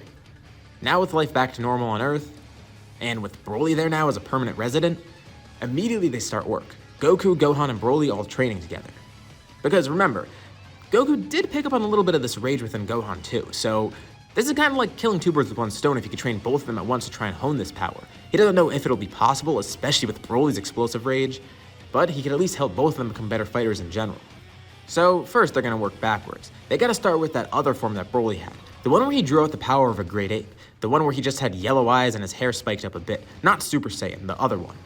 Since that form is less powerful and Broly was somewhat conscious when using it before, maybe they can learn to control that completely. And then once Broly gets that controlled, well, they can move on to Super Saiyan. The first step is to train with Wrathful, which is what they do. This wouldn't take too long to get a full grasp on either. After some time training together, not only does Broly grow better as a fighter, but he learns to control his rage more and more, which also contributes to Wrathful. At some point, he's able to just use it at will. Think of it kind of like the Hulk. That's his secret, he's always angry. Well, maybe. More like he just learns to transform into this form at will. If Saiyans can control Grade 8 pretty efficiently, he can control this efficiently. And even though he does gain a grasp on this, he's still scared to turn Super Saiyan. He knows if he does turn Super Saiyan, it might be the end of him and everyone else around him. Even if he does try to control it, it's very risky. And Goku understands this. It just means they need to work towards this goal even more. As they all train together, everyone's growing stronger and closer. Again, this isn't to imply that Broly's a good guy. The way he was raised by the Saiyans definitely did affect how he acts. He's just better than the others. The bar's not too high though. But as he works more with Goku and learns more about Earth, as well as the fact that he now hates the normal Saiyans, dead or alive, he's actually growing closer to Goku, and Gohan for that matter. A year passes. They keep this up as Broly grows stronger, gains more control, and gets more assimilated with the Earthlings. But as for Vegeta, where is he? Well, he's just out in space, going to random planets to training on them. He has a goal in mind. He wants to become a Super Saiyan. He knows he can't confront Broly until he can defeat Broly, and he needs that reassurance by going Super Saiyan. And even then, he's not sure if Super Saiyan will be enough. Who knows, maybe Broly won't have access to that. Maybe that was a freak thing that he won't be able to tap into again. Maybe Vegeta can't even access it. He's gonna figure it out though. He needs to get the upper hand on Broly somehow. For all he knows, once he sees Broly again, maybe he will trigger that transformation so all this could be worthless. But he needs to stop this problem before it gets too big. He knows how fast Broly grows. He just needs to grow faster. And he doesn't know if that's possible. But all this time, he's been constantly training. While Broly has been training and growing stronger, a lot of that has been him working on his anger and also the Wrathful form, not even Super Saiyan. But with Vegeta, he's purely focused on Super Saiyan and power. No need to control something else. Nothing else dividing his attention. Just this, rigorous training, trying to reinvent himself somehow. And after this year passes, Vegeta's finally done it. He's unlocked something. At one point, he does transform, going Super Saiyan. This desire for power. His rage at himself for not being the strongest anymore. It's all bubbling up within him, and he unlocks a form that looks just like the one that Broly was using, except he's completely in control. He's never felt so in control in his life, actually. This power, it's pure ecstasy. He's done it. He's become a Super Saiyan. Of course, he can't be too hasty, though. He spends a little bit more time training, and then decides he's going to go to Earth. He needs to confront Broly again. Now, with all this time spent alone, he has been thinking. He doesn't know if he will be able to kill Broly. But even if not, he has Super Saiyan as a contingency plan. He more so just needs to settle the score with Broly. And if that comes down to a death battle, then so be it. One day on Earth, a familiar Ginyu space pod lands nearby. Broly and Goku immediately sense this power entering Earth. It's definitely Vegeta. He's back. They knew it would happen eventually, but not now. Goku wants Broly to remain calm throughout this. Whatever happens next, he just reminds Broly, keep control. Don't let his anger overpower him. And while Broly is mad, he keeps this in mind. He's going to show off the fruits of his training to Vegeta. After all this time, Vegeta and Broly finally confront each other again. Goku tells them they don't need to fight, but he knows it's fruitless to say this. Even though death here is needless, he knows both of them want it for the other. Broly wants to fight Vegeta. Vegeta wants to fight Broly. The two want to prove their superiority over the other, possibly even killing the other. It's the only way to settle this. They don't know how else to settle this animosity. Much to everyone's surprise, Vegeta then turned Super Saiyan. He says he expected this outcome. He knew Broly would want to fight regardless, and is prepared to take Broly down if needed. He wanted to work with him further and learn more about that power together. But if this is the way it has to be, then it has to be this way. The fact that Broly didn't immediately transform is a good sign. Although, he does transform soon after, showing off something the Vegeta that he had before, the wrathful form. Vegeta does of course recognize this. Now seeing that Broly has full control over it, this form is weaker than Super Saiyan, but Broly is strong regardless, so even so, especially with this control that he has now, he's going to be a very formidable foe, and Vegeta's not too sure if he can beat him, but he gets ready for the battle. The two immediately launch into a fight. And at first, it's not clear who's ahead. Vegeta's battle experience helps him here. But Broly has a lot of experience as well. He was working with the Saiyans this whole time, and after training with Goku, he's picked up a few new things. Goku does want to get involved just to stop this, but he actually stops himself. He watches this. It could be a good test for Broly. And he knows deep down that Broly can win this regardless. He's not too concerned, so he just watches. Slowly but surely, the advantage that Broly has gets very prominent. Vegeta starts losing steam, and not just that, Broly is growing stronger throughout the battle. He tries to keep his anger under control, and instead of the anger controlling him this time, he controls the anger, which allows him to grow even stronger during battle. Quickly, the tide of the battle begins to change. Vegeta jumps back, charging at Galaga. So, Broly jumps back, charging his own attack, a Kamehameha. They launch beams at each other, with a beam struggle following. And slowly, the Kamehameha overpowers the Galaga, eventually hitting Vegeta directly as he screams, "Damn it all!" But the attack doesn't kill him. Broly purposefully made it that way. He could have made it stronger, he could have used more power, but he just stopped Vegeta. Vegeta's kind of amazed actually. Even as a Super Saiyan, it wasn't enough. He's on the ground, beaten. And Broly walks over to him, as Vegeta de-transforms into his base. He could have killed Vegeta. He contemplated it. He seriously contemplated it. But he didn't give in. He knew if he did, then it's a sign of him losing control. If he controls his anger, then he can go Super Saiyan when needed. This is the next step to his training. And Goku's glad that Broly recognizes this. He knew that he would have, but this just shows how much he's growing. And just seeing Vegeta on the ground defeated, it makes Broly content. And it sends a message to Vegeta. Broly is above him. No matter what, it'll always be that way. And he tells Vegeta too. Goku's done more for him than Vegeta ever could have, despite only knowing him for such a little time. And he tells Vegeta he should be thanking Goku. Had it not been for him, Vegeta would have been dead by now. This is the path he needs to follow. Broly turns around not saying anything, walking away. And Vegeta slowly gets up. Goku looks over to him too. No one says a word. Vegeta silently curses under his breath, then slowly floating up in the air and flying somewhere else. He doesn't even go back to the Ginyu ship, he just flies off somewhere. Well, looks like Earth has a new visitor. So, what's gonna happen next? The score is settled between Vegeta and Broly, at least partially. Although it's definitely not over. This is just the beginning of the end for that.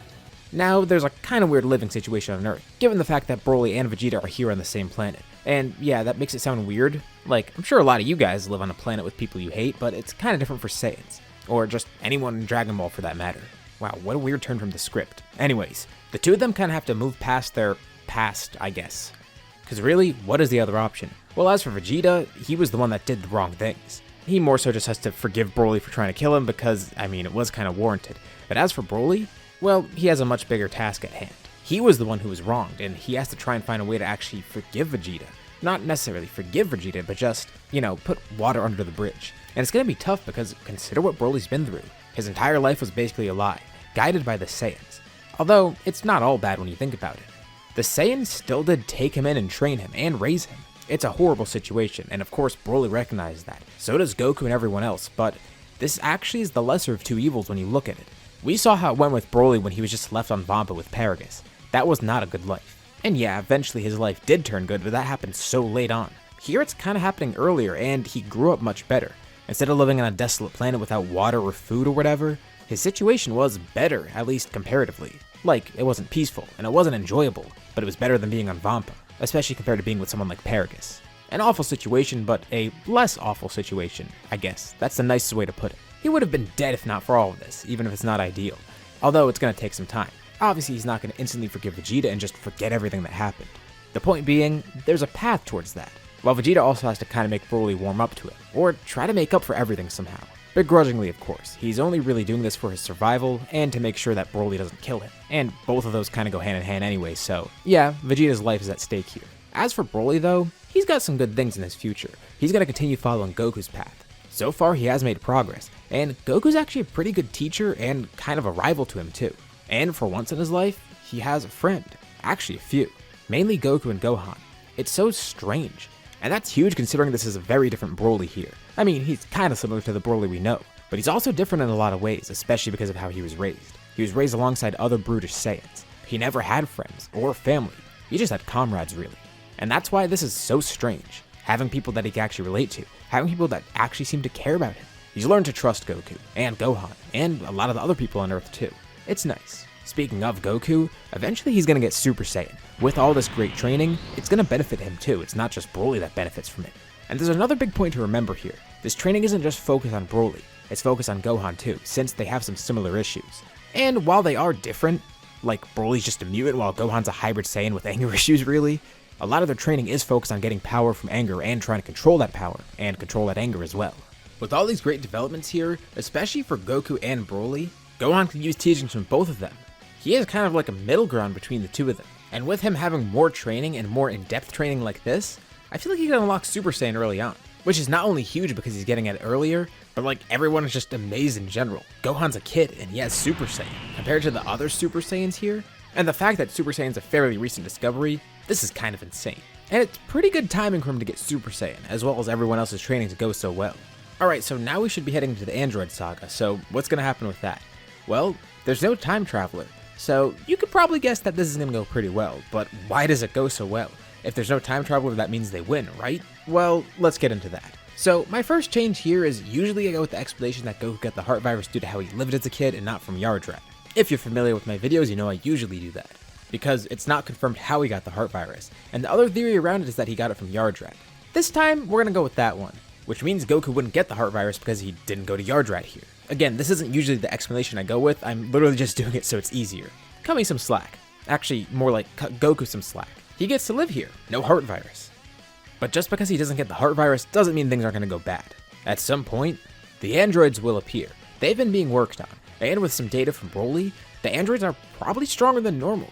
And let's also say, because there's no time traveler interference, instead of 17, 18, 19, 20, and 16 I guess, we just have 17 and 18, just like it happened in the future. And even though there's less androids, that doesn't mean things are better because the androids are stronger. Much stronger actually. I mean, look at the data they have. They have data from 3 Super Saiyans and Broly. I don't need to explain to you why that's so deadly. They begin wreaking havoc, eventually attracting the attention of our heroes. I mean, how could they ignore this? And even if they tried, the androids would have tracked them down. Their goal is to kill Goku after all. Although, there is one issue, something that Jiro kind of foresaw. From his data, it seemed that Broly was a pretty powerful Saiyan and he couldn't really calculate his strength. Although it doesn't matter now because Jiro's dead, the androids killed him. But he installed a safety protocol for them. They're able to beat the group relatively easily. Broly is an issue though. At first. With Broly's fluctuating strength, and his fluctuating anger I guess, the androids face a bit of a challenge with him. But it also kind of works in their favor. They have an upgrade, something that they didn't have normally. They can absorb energy. The same way that 19 and 20 were able to, 17 and 18 now have this ability. Broly attacks, trying to launch a massive blast at 17. And now it's time for 17 to break out his trump card. He can't just tank this attack, or even try to put up a barrier against it. It won't work. He doesn't really like to rely on this because it feels like it's cheating, but it will make him stronger, so maybe it'll be worth it. Before Broly's blast hits him, 17 throws a hand out in front of him, and they see, on his hand, there's a little gem or something in the middle of it. He absorbs Broly's blast, thanking Broly for that energy. It also makes him a bit stronger. And now, things are gonna get really bad. Another reason 17 saved this is because he knew once he revealed it, they would try to work around it. And he waited until this last moment, when Broly was the one to launch a blast at him. If he tried to absorb a blast from someone weaker like Krillin, well, it kinda wouldn't be worth it because he wouldn't get that much stronger, and it would make everyone stop using Ki Blast. This way, he gets stronger, and even if everyone could adapt to this knowledge, it's not gonna make a difference. It empowered 17 so much that he's so far above everybody, even Broly, who they were having an issue with before. It seems like doom is certain for everyone. But there is one way out of this. Well, first of all, they know now not to attack with Ki Blast. And it's mainly Broly fighting right now. Goku tells Broly he has to do what's best. Goku believes he can make the right choice here, and Broly thinks on it for a bit. He has a plan. Reluctantly, he transforms, going Super Saiyan. This is a surprise to the androids. They didn't see Broly doing this much, and that's because it's kind of a last resort. He doesn't know if he'd be able to control it. Here, he actually is. Out of necessity, and by tapping into his training from before, he can control that anger, control that power, not go berserk.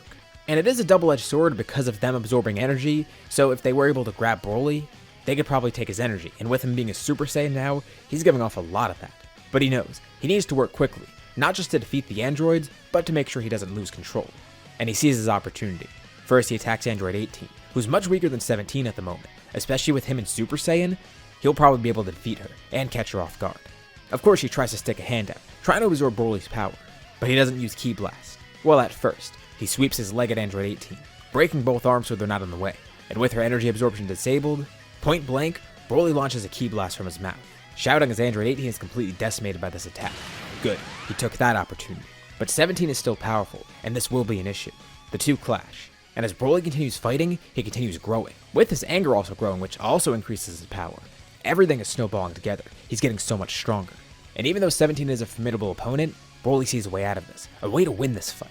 He summons more power. He knows it's risky, but he's going to do it anyways. And Android 17 sees a way out of this. He tries to grab Broly's face, trying to absorb energy from him. And for a second, he's able to grab a hold of it, taking a little bit of energy, but it's already too late. By doing this, he exposed his arm. Broly grabs onto it, ripping it clean off. A pretty gruesome attack, but effective. 17 still has another arm though, but now he's heavily injured, and he knows he can't risk that again. He's fighting at a disadvantage. His sister is gone, and now he's also bleeding out. But he has infinite energy, and he's grown stronger with Broly's power. The result is a surprisingly even battle. 17's infinite energy and the energy that he took from Broly allows him to stay ahead. But Broly also grows. Even though he doesn't have infinite stamina, his power is increasing as he fights. The deathmatch continues, but Broly is slowly pulling ahead, and surprisingly, he's controlling his power pretty well. It's kinda hard to refrain from using ki attacks, but he thinks this could work. He draws a hand back, charging energy. Instinctively, 17 sticks a hand out, ready to steal energy from the blast when it looks like Broly's about to launch it. But instead of firing an attack at 17, Broly quickly flicks his arm back once more, launching a blast backwards to propel himself towards 17. 17 still has his arm out, not able to move in time. Broly's about to grab it, and 17 tries to throw up a shield, and he is able to create one, but Broly punches right through it, shattering the barrier, grabbing 17 by the head. Broly slams him to the ground, quickly breaking his other arm. He drives a hand into the ground, picking 17 up, throwing him up into the sky. He cups his hands together, charging some greenish energy, but Goku immediately recognizes the technique. Even though it looks a little bit different, it's a Kamehameha. Broly launches it up into the sky, finishing off Android 17 and completely eradicating him. The group can't believe it. They actually were able to win here. Well, not them, Broly. But what's more interesting is the fact that he was able to control his power. It shows he's making progress. So obviously, once more, no time traveler. The androids were defeated, Goku didn't get the heart virus, and everything's pretty much okay. Although there is still another loose end. With no time traveler, that means no one's going to learn of Cell either. There's no Cell in another timeline stealing a time machine to come here. They never find Cell in Jiro's lab, meaning he's still going to be brewing, developing, and taking some time. The group doesn't even know of his existence. But we do, and he will show up eventually.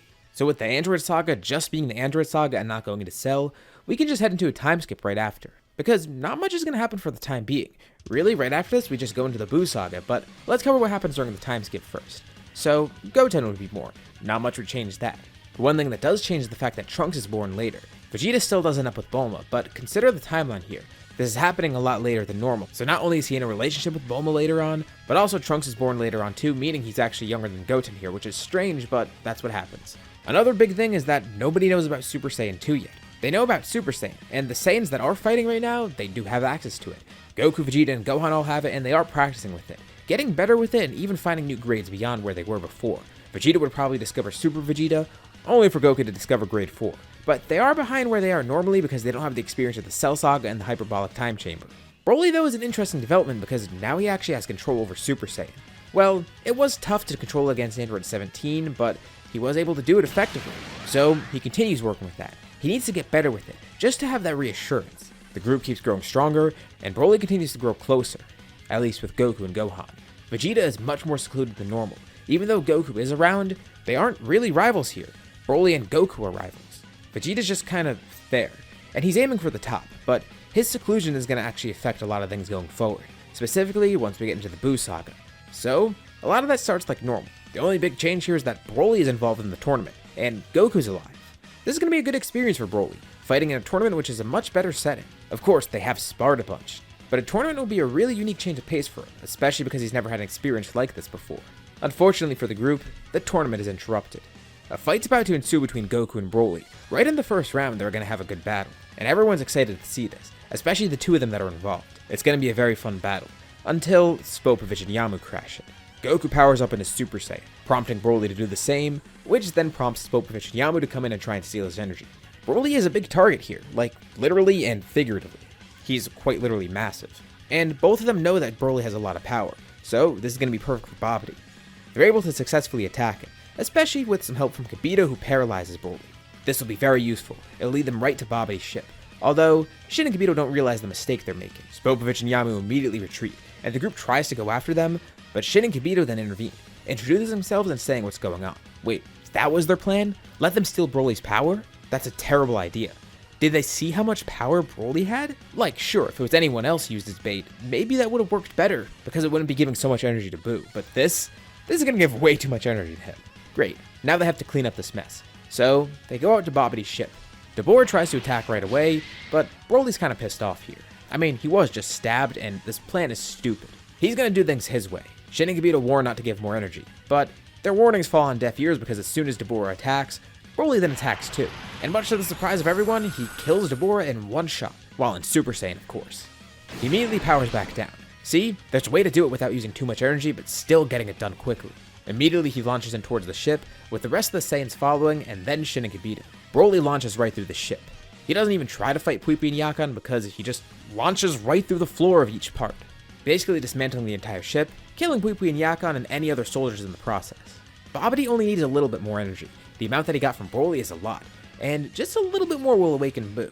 He knows his time is limited though. Broly's quickly launching through his ship, and he's going to get to the bottom of it at any moment.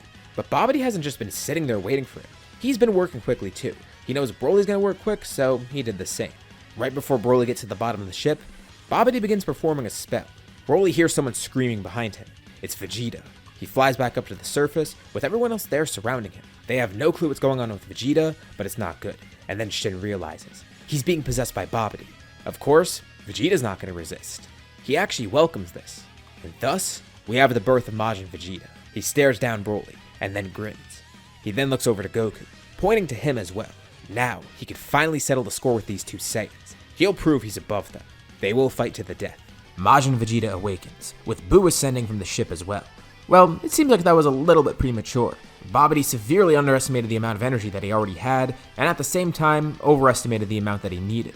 But it's whatever, because now he has Vegeta on his side as well. So not only does he have Majin Buu already awakened, but he also has Vegeta under his control.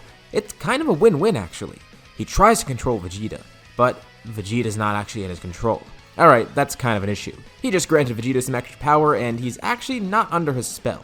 Or at least Vegeta's able to resist. Babidi instantly realized this is a problem, and before he or even Buu could react, Vegeta quickly turns around, launching a blast that eradicates Babidi. Now that he's gotten this power boost, he has no use for Babidi anymore. And Vegeta also sees that the Majin has awoken. With the great power he has now, he's confident. Buu won't be able to get in his way, and he tells Buu, just stay out of the fight. This is between him and these Saiyans. He has no need to fight Buu, but if he has to, he will kill the Majin. He feels that he can, severely underestimating Buu's powers. And Buu just watches on kinda confused. Well, whatever, Buu's in a good mood, so as long as nobody's fighting him, he's not gonna really fight back. Of course, this confuses all of our heroes because they see Buu just running around like a child. He's not even doing anything. I mean, they could tell he has some great power within him, but he seems very stupid, airheaded, whatever, to put it lightly. But at least that works for Vegeta and inadvertently everybody else because it means Buu's not actually fighting them right now. Vegeta is. He launches towards Broly, his primary target. He tackles Broly at immense speed, barreling through terrain miles away. Goku, Gohan, and the Kais watch on. The area is scarred from Vegeta's attack. He's not holding anything back. As Vegeta attacked him though, Broly did transform, blocking the brunt of it. And as Vegeta continues pushing forward, he sees that Broly has transformed, angering him, and Broly's resisting now. With extra strength, this isn't too tough. Goku and Gohan do want to get involved, but it seems like Broly might be able to handle this. Vegeta was stronger, but they gotta remember, Broly is way stronger than anybody else here, so he should be okay on his own. And at the same time, they do need to make sure that Buu doesn't do anything else.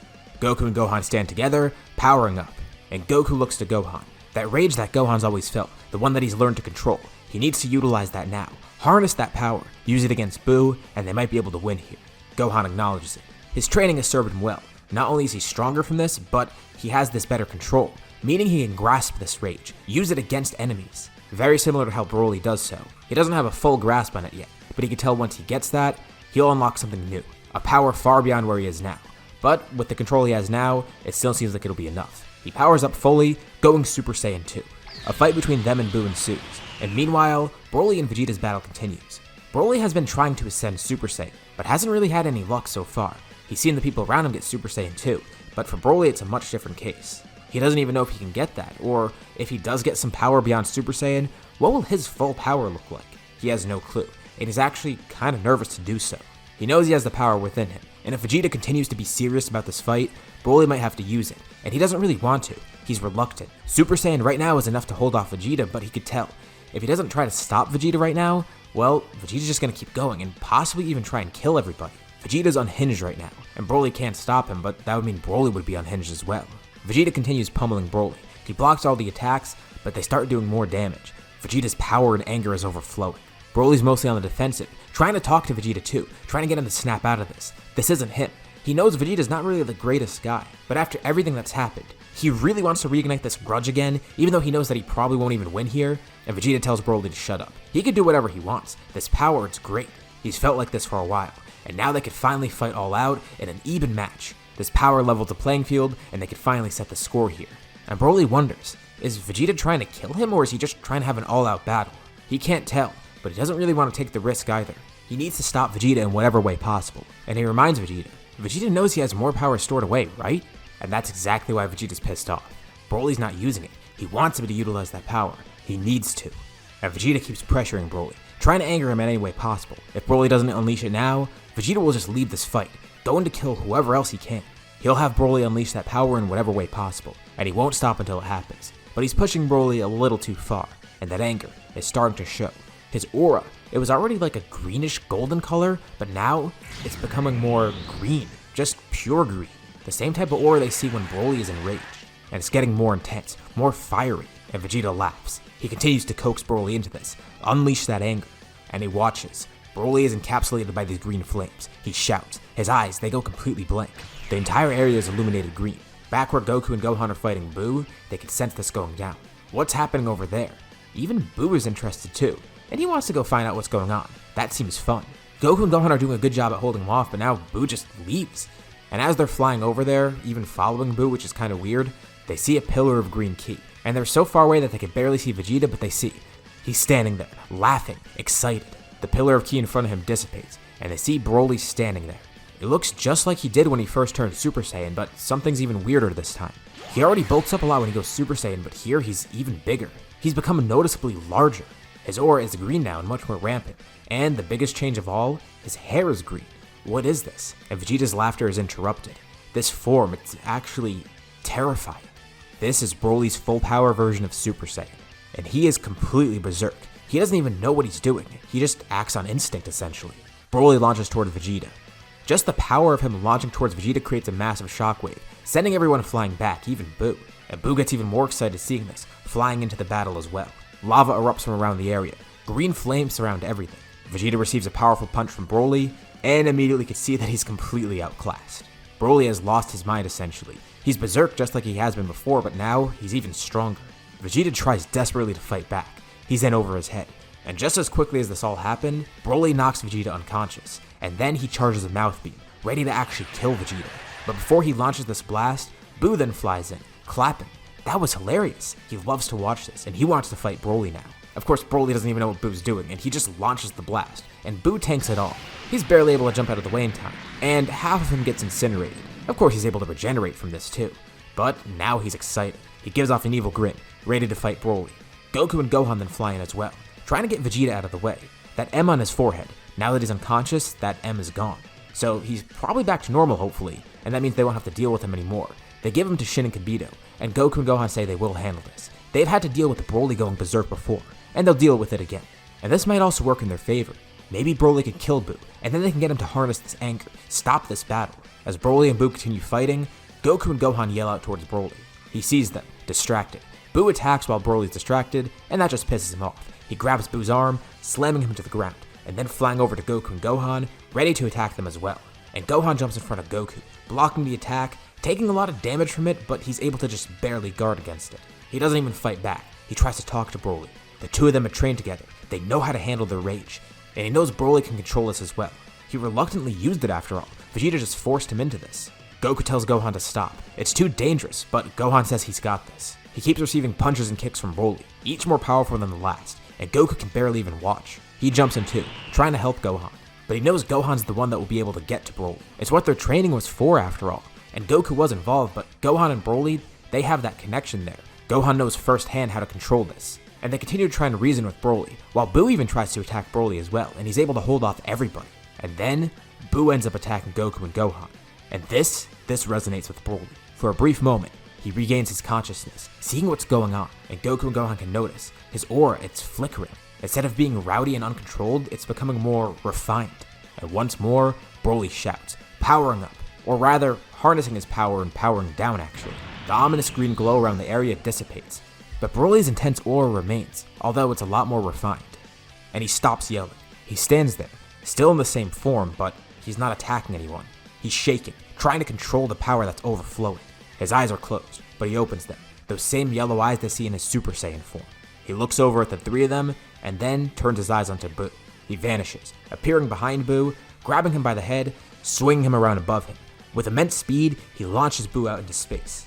He can't stand to see his friends get hurt, and they finally gotten through to him, and he looks to the two of them, commanding them to do the same thing as him. He throws his hands behind him, charging a Kamehameha, and they do the same. Broly's is much fiercer than theirs, with greenish energy. He launches his attack, with Goku and Gohan following as well. As the beams are launched, they all swirl together, hitting Buu head-on out in space. Buu is barely able to stop himself, but by the time he stops the momentum that Broly gave to him, it's already too late. Although, he's able to counter with his own beam. He's being pushed back, and he's about to lose, but Buu puts more power into his own blast. A beam struggle ensues, and Broly tells him to not stop firing their attacks. But another voice jumps in. What a stupid finisher move. They sense a familiar key. It's Vegeta, beaten and bloodied, but in Super Saiyan 2.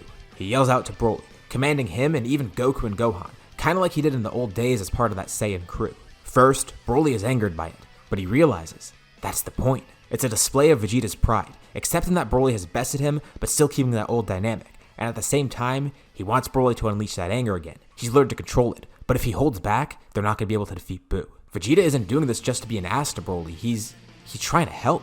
Broly stops firing his blast, and then charges another attack. Vegeta chuckles, standing next to him between Goku and Gohan. In unison, they shout, launching a Gallic Gun. The father-son Kamehameha and the double Gallic Gun both swirl together. From far away, everyone can see brilliant green, purple, and blue lights. And for a brief moment, Broly bulks up once more, going into that same full power form he used against Vegeta, unleashing all of his energy. A loud, powerful roar echoes through the area, as Broly puts one last push into it, with Buu's beam being overpowered and Buu being erased. Out of exhaustion, everyone powers down, dropping to the ground below. The four of them lay there, all in base now. Goku and Gohan start laughing, and Broly does too. Vegeta stands up, silently, and he looks at Broly, smirking. He recognizes his flaws, and in a rare act from Vegeta, he apologizes for being so foolish. He just wanted to see that full power from Broly. He wanted to have an all-out battle with him, but he went about it in the complete wrong way, and he sticks out a hand to Broly. Broly grabs it, smiling. He stands up, and then his tone gets completely serious. He tells Vegeta if he does that again, he will kill him, and everyone goes silent and Vegeta goes pale. And then Broly bursts into a fit of laughter, with Goku and Gohan following, and Vegeta kinda ticked off. That was a death threat, that's not really that funny. So, what now? The Buu Saga went very differently, but it seems to have turned out well, and maybe Broly and Vegeta are finally on good terms. It is still weird given the history, but now at least they can probably begin anew. Although there still is a big elephant in the room, that power that Broly utilized. He does have a grasp on it, but they want to really make sure, if he ever uses it again, he can't go berserk. They gotta actually learn to control it, and Gohan tells Broly, they need to go back to that old training. They need to look to control their anger further. Broly needs to access this full power and harness it. And Gohan is still working for something different. There's some dormant power within him that he hasn't accessed yet, and this might be the opportunity, not just for him, but for Broly too. And one day while they're training, Broly does end up going berserk again, unleashing that full power. He tries to harness it, but it's tough. Only in that brief moment against Buu, they were actually able to do so. They were able to get Broly to snap out of it. But now, Gohan thinks he might be in over his head. There's kind of a big issue here. Broly's power is ever increasing, and he seems completely berserk now. What are they going to do here? Gohan could try and stop him again, but it's going to be tough. And he tries everything in his power, but he can't. The power is too much to control. It's completely clouding his judgment. Goku's able to step in. He's been watching the entire time too. And he jumps into the battle, but of course, even with both of them together, he's not able to help too much. And actually, by getting in the way, he puts himself at risk. Broly's sights, if you could even call them that, are now set on Goku. He grabs Goku, kicking Gohan away, and then pummeling Goku into the ground.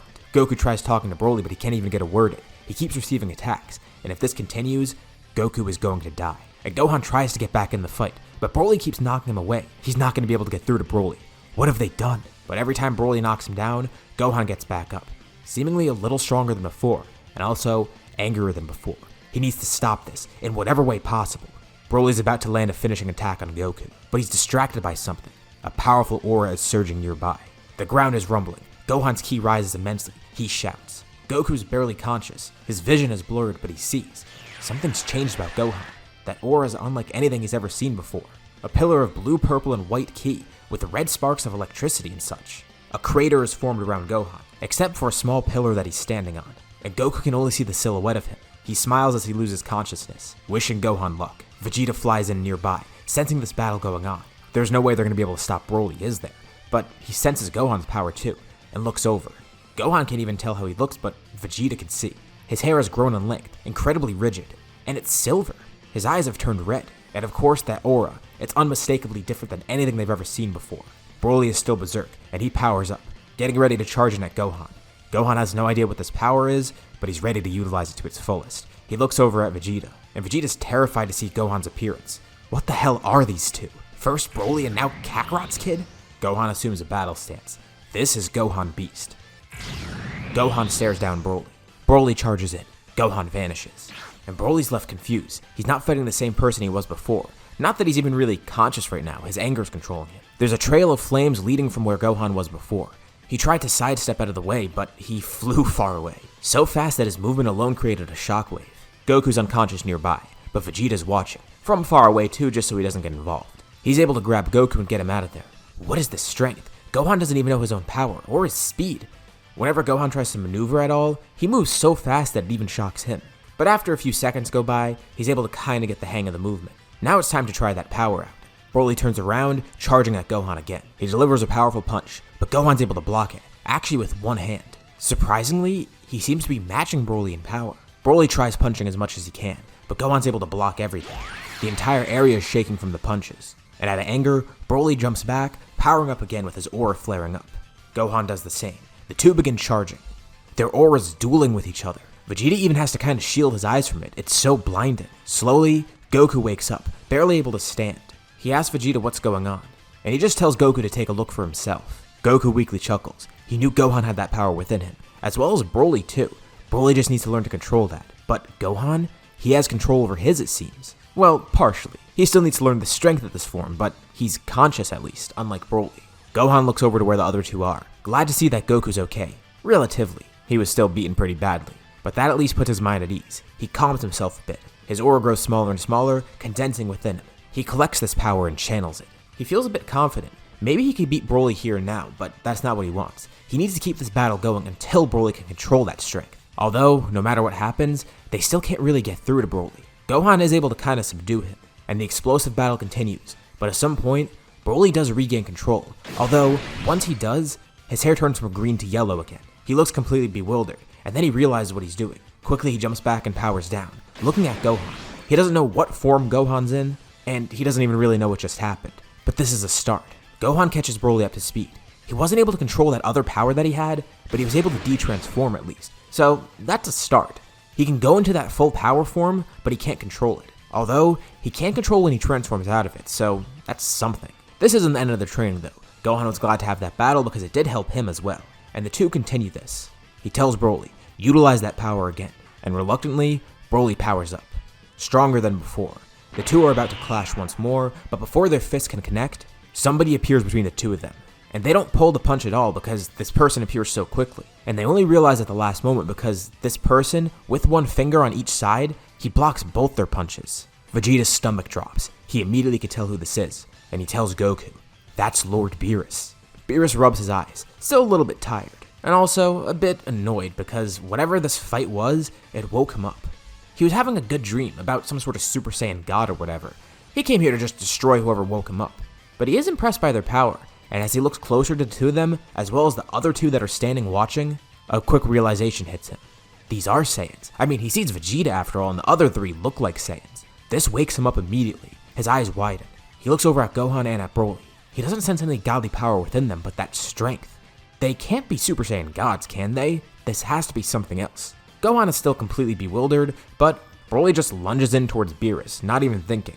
Gohan warns him to get out of the way, but then Vegeta butts in, telling Gohan that Beerus definitely has this under control. He doesn't know who Lord Beerus is or how powerful he is. Without effort, Beerus dodges all of Broly's attacks, and he could tell, this guy's berserk, so he's not going to be that fun to fight. He disappears out of sight from Broly, and with a single flick to the back of Broly's head, he's knocked down to the ground unconscious, de-transforming as well. Beerus commends him for his strength, but if he has to fight this guy the entire time, they're not going to get down to any business here. His eyes are set on Gohan now. That guy actually seems like he has control. He slowly walks up towards Gohan, and Gohan's taken aback. Even with this new power he just unlocked, this guy, with one flick, he just completely embarrassed Broly. And Beerus tells Gohan, don't worry, he has no need to knock him out here and now. Although, he was surprised that he had to use a little bit more power than he expected against Broly. Just a little bit. Beerus does want to ask Gohan to fight, but more so he's interested in the Super Saiyan God. So he asks about that, and Gohan says he has no idea what that is. So, just as Beerus suspected, those forms aren't related at all. Gohan powers down, going over to Broly picking him up. Vegeta flies over carrying Goku, and Beerus chuckles, somebody he recognizes. They all begin discussing. Beerus has obviously woken up much earlier than he normally did, and this is definitely going to have some consequences later on. While he's on Earth, he does get to try out some of the great food, and Shenron is summoned and they learn about the ritual. This is all basically within the same hour that they just had that fight. But who will get the ritual done on them? Beerus really wants Gohan to do it because he seems the strongest here and he actually had control over his power. But Gohan's not really too sure. He doesn't want to have to learn another form right after this, because what if it's so strong that he can't control it? And if he does get a new power, what if that affects this form that he just got? He'd rather work on the beast form. He'll become a Super Saiyan God later on. But for now, it's going to be someone else. He recommends Goku get it. And as much as Vegeta would like to be the one to have the ritual done on him, he does agree. The ritual is done on Goku, and they actually have enough Saiyans here. They have Gohan, Goten, Trunks, Broly, and Vegeta in the ritual, performing it on Goku. And while Beerus is pleased with the Super Saiyan God, he's still more interested in Gohan and Broly. He could tell, if they get godly powers, they can get much stronger than this. Yeah, Super Saiyan God's great for Goku, but for these two, that's what he really wants to see. And he tries to bargain with them, asking if they can come to the planet with him. Broly and Goku do, and Vegeta's able to wiggle in too, but Gohan really wants to stay here on Earth. But he promises Beerus, he'll get stronger than Beerus could ever hope for. He doesn't need that God power either. He's going to work on this form. He could tell, the power within it, the latent potential, it's so potent that it's going to surpass any other forms that anyone else can get. And sure, Godly Ki would be a nice buff, but he doesn't want to do that until he's 100% familiar with this new form that he has. And Beerus can understand it. He's excited too, telling Gohan that he better hold up his end of the deal. And as for Broly, they'll get Broly to control that power and then perform the ritual on him, or get him a Super Saiyan God in whatever way possible. So even though Goku's the Super Saiyan God, Beerus is more intrigued by those other two. Some time passes. Let's say they had an extra year or so. There hasn't been any threats since Buu, and they had that extra time on Beerus' planet. Gohan's continued training with his beast form on Earth, growing much stronger. He already did have control, but now his control's even better. He has complete mastery over it, mastery over his anger. Of course, by now too, Goku would have found Super Saiyan Blue, and Vegeta's probably there as well. Broly has made some progress, controlling his full power. Being around Goku really did help. I mean, Beerus and Whis were there, and Whis was kind of helpful, but yeah, Beerus and Vegeta just kind of stood there. They weren't really the best for helping to train that power, but Whis and Goku, they definitely helped. And now that he has control over this power, well, what's next? He does have some godly ki within him, because he's just been here for so long and has been training with literal gods. But now they're kind of concerned. What if he gets Super Saiyan God and ends up going berserk? That would be bad news. Well, Beerus is excited for it. He'll be able to stop Broly no matter how strong he is. But Goku warns Beerus, they don't know how strong Broly can get. Imagine him with God Ki. They saw how much stronger Goku and Vegeta got, so imagine him with that. So maybe it's best for him to try and get the form naturally rather than doing the ritual and just giving it to him, because if so, who knows how badly that could turn out. And while Beerus' life might not be at risk, Goku and Vegeta's definitely are. Beerus didn't really consider that. Yeah, he doesn't want to lose the other two Super Saiyan gods, so yeah, okay, he agrees with Goku. Things remain pretty good on Beerus' planet, and at some point on Earth, Frieza is going to be revived, although that's not really going to be too much of an issue. Gohan's in the middle of training with Piccolo, and once they see the Dragon Balls being used, Gohan's not too concerned. Well, he is at first, but then he realizes any threat that comes their way, even though it's already too late to stop it, they'll stop it in the future once it actually arrives on Earth, whatever it is. They don't know who made a wish or what the wish was, but either way, they'll be fine. And eventually they do find out once the Frieza Force arrives on Earth. And when the Frieza Force arrives, it's just Gohan there, nobody else. The Frieza Force tries to attack him all at once, and he simply powers up. They all fall unconscious. Like, he knew they were weak, but he only really powered up into Super Saiyan.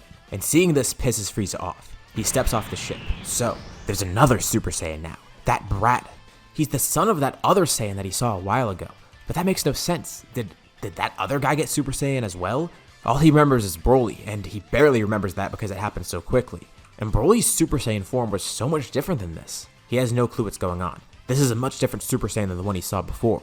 He actually looks like he has control over his strength, but it's still terrifying. To see another Super Saiyan after so long, that implies maybe there was more. Maybe Broly has control over his power too. Where is Broly actually? That's what he came here for. Gohan tells Frieza to stop complaining. He shouldn't be here, and Gohan gives him a chance to leave. Frieza laughs at this. What, does Gohan think that he could beat Frieza? Even if he's a Super Saiyan? So what? Frieza's gotten so much stronger since the last time they met. And Gohan says this isn't his full power. Not even close. He powers up while in Super Saiyan, showing off the full strength of this form. He launches over towards Frieza, and in a quick second, Frieza transforms into his final form, barely being able to block the attack. And still, it hurts him. Okay, maybe he's underestimating Gohan. Fine, there's no point in holding it back then. Immediately after this, he goes into his golden form. And Gohan's a bit surprised by this, but he's not worried at all. Frieza tells him that this is more than enough to defeat his Super Saiyan. Even if Gohan was stronger than his final form, he's not stronger than this.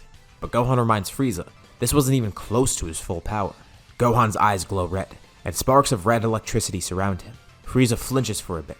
He can tell Gohan's about to transform again, and he can't let that happen. He's surrounded by a brilliant golden aura, and at immense speeds, he launches towards Gohan. But Gohan catches the fist, and Frieza could feel it being crushed. He tries to free himself from Gohan's grasp, but he can't. And he watches close up. Gohan looks Frieza right in the eye, as his hair spikes up considerably and grows in length. The flash of light is blinding for Frieza, and what's left is Gohan there, now in his beast form. Frieza tries to fly backwards, even trying to hit Gohan with attacks point blank, but they do nothing. Gohan simply launches Frieza down into the ground. Frieza gets up, looking around, and he can't find Gohan anywhere. But he hears Gohan's voice. He's moving too fast for Frieza to see. He told Frieza, he gave him a chance to leave, but he can't let Frieza put Earth at risk, especially with his friends and family here. And this annoys Frieza beyond belief. To think, he's losing to this person that he didn't even know before. He wasn't here for Gohan, he didn't even care about Gohan. Out of anger, he yells at Gohan, telling him to not make a mockery of the Emperor. He lifts a hand up in the air, quickly charging an attack. He's about to launch it right at Earth, but once again his arm is grabbed, completely broken. Gohan simply looks up at the blast, and with a blink of his eye, he makes it dissipate. He does have to say, Frieza is noticeably stronger than before, and that's more of a reason to just get rid of him right now while he can. Still holding onto Frieza's arm, he swings him up into the sky. Frieza's launched into the atmosphere, and Gohan moves quickly enough to meet him up there. Charging a Masenko quickly, he finishes off Frieza, far away from Earth just so he doesn't damage anything. He knows his own power by now, and if he performed that attack anywhere near the surface of Earth, it could have definitely been catastrophic even with his ki control. This just ensures that he can completely eradicate Frieza, which he does. Back on Beerus' planet, everyone is watching through Whis' staff. They knew Gohan had this handled, but they were glad to see it. And Whis notes, Frieza was pretty strong. Of course, not as strong as a Super Saiyan Blue, but still very powerful regardless. Maybe their Super Saiyan God forms would have been pretty even. With how strong they were now, not to mention the extra training they have compared to the normal story, they would have definitely been able to handle Frieza. But it's worth noting because it shows Gohan's power, and Beerus is really intrigued. Gohan has grown stronger, he's living up to that promise, and this is all without godly ki. Goku and Broly are very glad to see it as well, and it gets Broly thinking. He really needs to access that godly power. It's so frustrating that he can't control his strength properly compared to everybody else. It seems like whenever he grows stronger, something happens that affects it in a negative way. But he knows what he needs to do. The godly forms that they've been practicing with, those are pretty calm. They're just inherently about being calm. So maybe that's the perfect thing for Broly. If he tries to tap into that power, he shouldn't be afraid of it. If anything, he should welcome it. This will be the next step in his evolution. Gohan was able to control his rage, and Broly will be able to do so in a different way. They've trained for this for so long, and have been able to control it before, but it's just that whenever they get stronger, it just gets harder to control, specifically for Broly. But he's motivated. He has been already, being on this planet and all. But seeing Gohan's performance, he's reinvigorated, and he tells Goku and Vegeta, now's the time. Now's the time for him to try to utilize that godly power and transform. They ask if he's sure, and Broly definitely is. Beerus grins. Well, those Saiyans know the risk, and he'll be able to stop Broly, but he can't guarantee that he can keep them safe. Of course, he will, he's just joking around, but still. They know what they're getting into, and he says not to blame him if anything goes wrong. Now the real fun begins. Broly's about to ascend into godhood. Naturally, everyone's training does continue, but there's kind of an issue. There's not much real-world experience for everyone. Granted, Gohan on Earth, he did get a real battle. Not that it was too tough for him, but it still was some sort of real experience. As for Goku, Vegeta, and of course Broly, well, they haven't had a real fight in a while. I mean, they can spar with Beerus from time to time, as well as with each other. But ever since that battle between Broly and Gohan, there hasn't been a true fight for them. A fight with actual stakes to push them to new heights. A fight where they can display their full ability to somebody else, instead of fighting someone who they already know so well. But that opportunity arises. The Universe 6 tournament is set in motion. So, what is the team gonna look like here? Well, I think it's pretty obvious. Goku, Vegeta, and Broly, of course, as well as Gohan and Piccolo. Right from the get-go, the team's pretty stacked, but at least they'll be able to test their abilities fully here, especially for Broly, who's been waiting so long for an actual fight to practice his powers with. He's grown significantly since we've last seen him, and before the tournament, they even go into the Room of Spirit and Time briefly, allowing Broly to grow even further, shocking Goku and Vegeta beyond belief. Broly's elated, he can't wait to show everybody else what he's been doing. But things don't really go as planned. Broly is set up to go first for the team, which isn't an issue because that means he's gonna get to fight right away, until he realizes that Universe 6's team isn't nearly on the level of theirs. But Tamo's defeated, Frost is defeated, and he doesn't even get to poison Broly. Vegeta's defeated, and the strange part is Broly doesn't even need to insult him to get him to leave the ring. His brute strength alone actually forces Vegeta out, which completely dumbfounds Universe 6. He's up against Cabba, and he's interested to see another Saiyan, but the fight is very short as well. Champa's panicking at first, but then Hit's up, and he's confident. Hit should be able to win this fight. He thought his other fighters were strong, but clearly they're not on the level of Broly. But Hit, he's definitely going to be able to win here. There's no way around it. The thing is, Broly hasn't even transformed yet. He goes into Super Saiyan now against Hit, the normal Super Saiyan by the way, and this is enough to create a challenge for Hit. But once Hit starts using more of his power, the fight becomes a lot more even. Alright, there's still one more thing that Broly has. Well, actually two, but one here that he needs to use. And he goes into his full power form. This is the first time he actually gets to fight while using it. Of course, he's trained with it and has sparred with it, but this is the first real fight that he's using it in. A powerful and ominous green glow surrounds the entire area. Broly bulks up considerably, and everyone in Universe 6 is taken aback. This guy's a monster. Well, he looks like one, but he's not like he was before when he used his full power. He has complete control over this, and he's utilizing Godly Ki while in it. That allows him to get such control over this. But this isn't a Super Saiyan God form or whatever.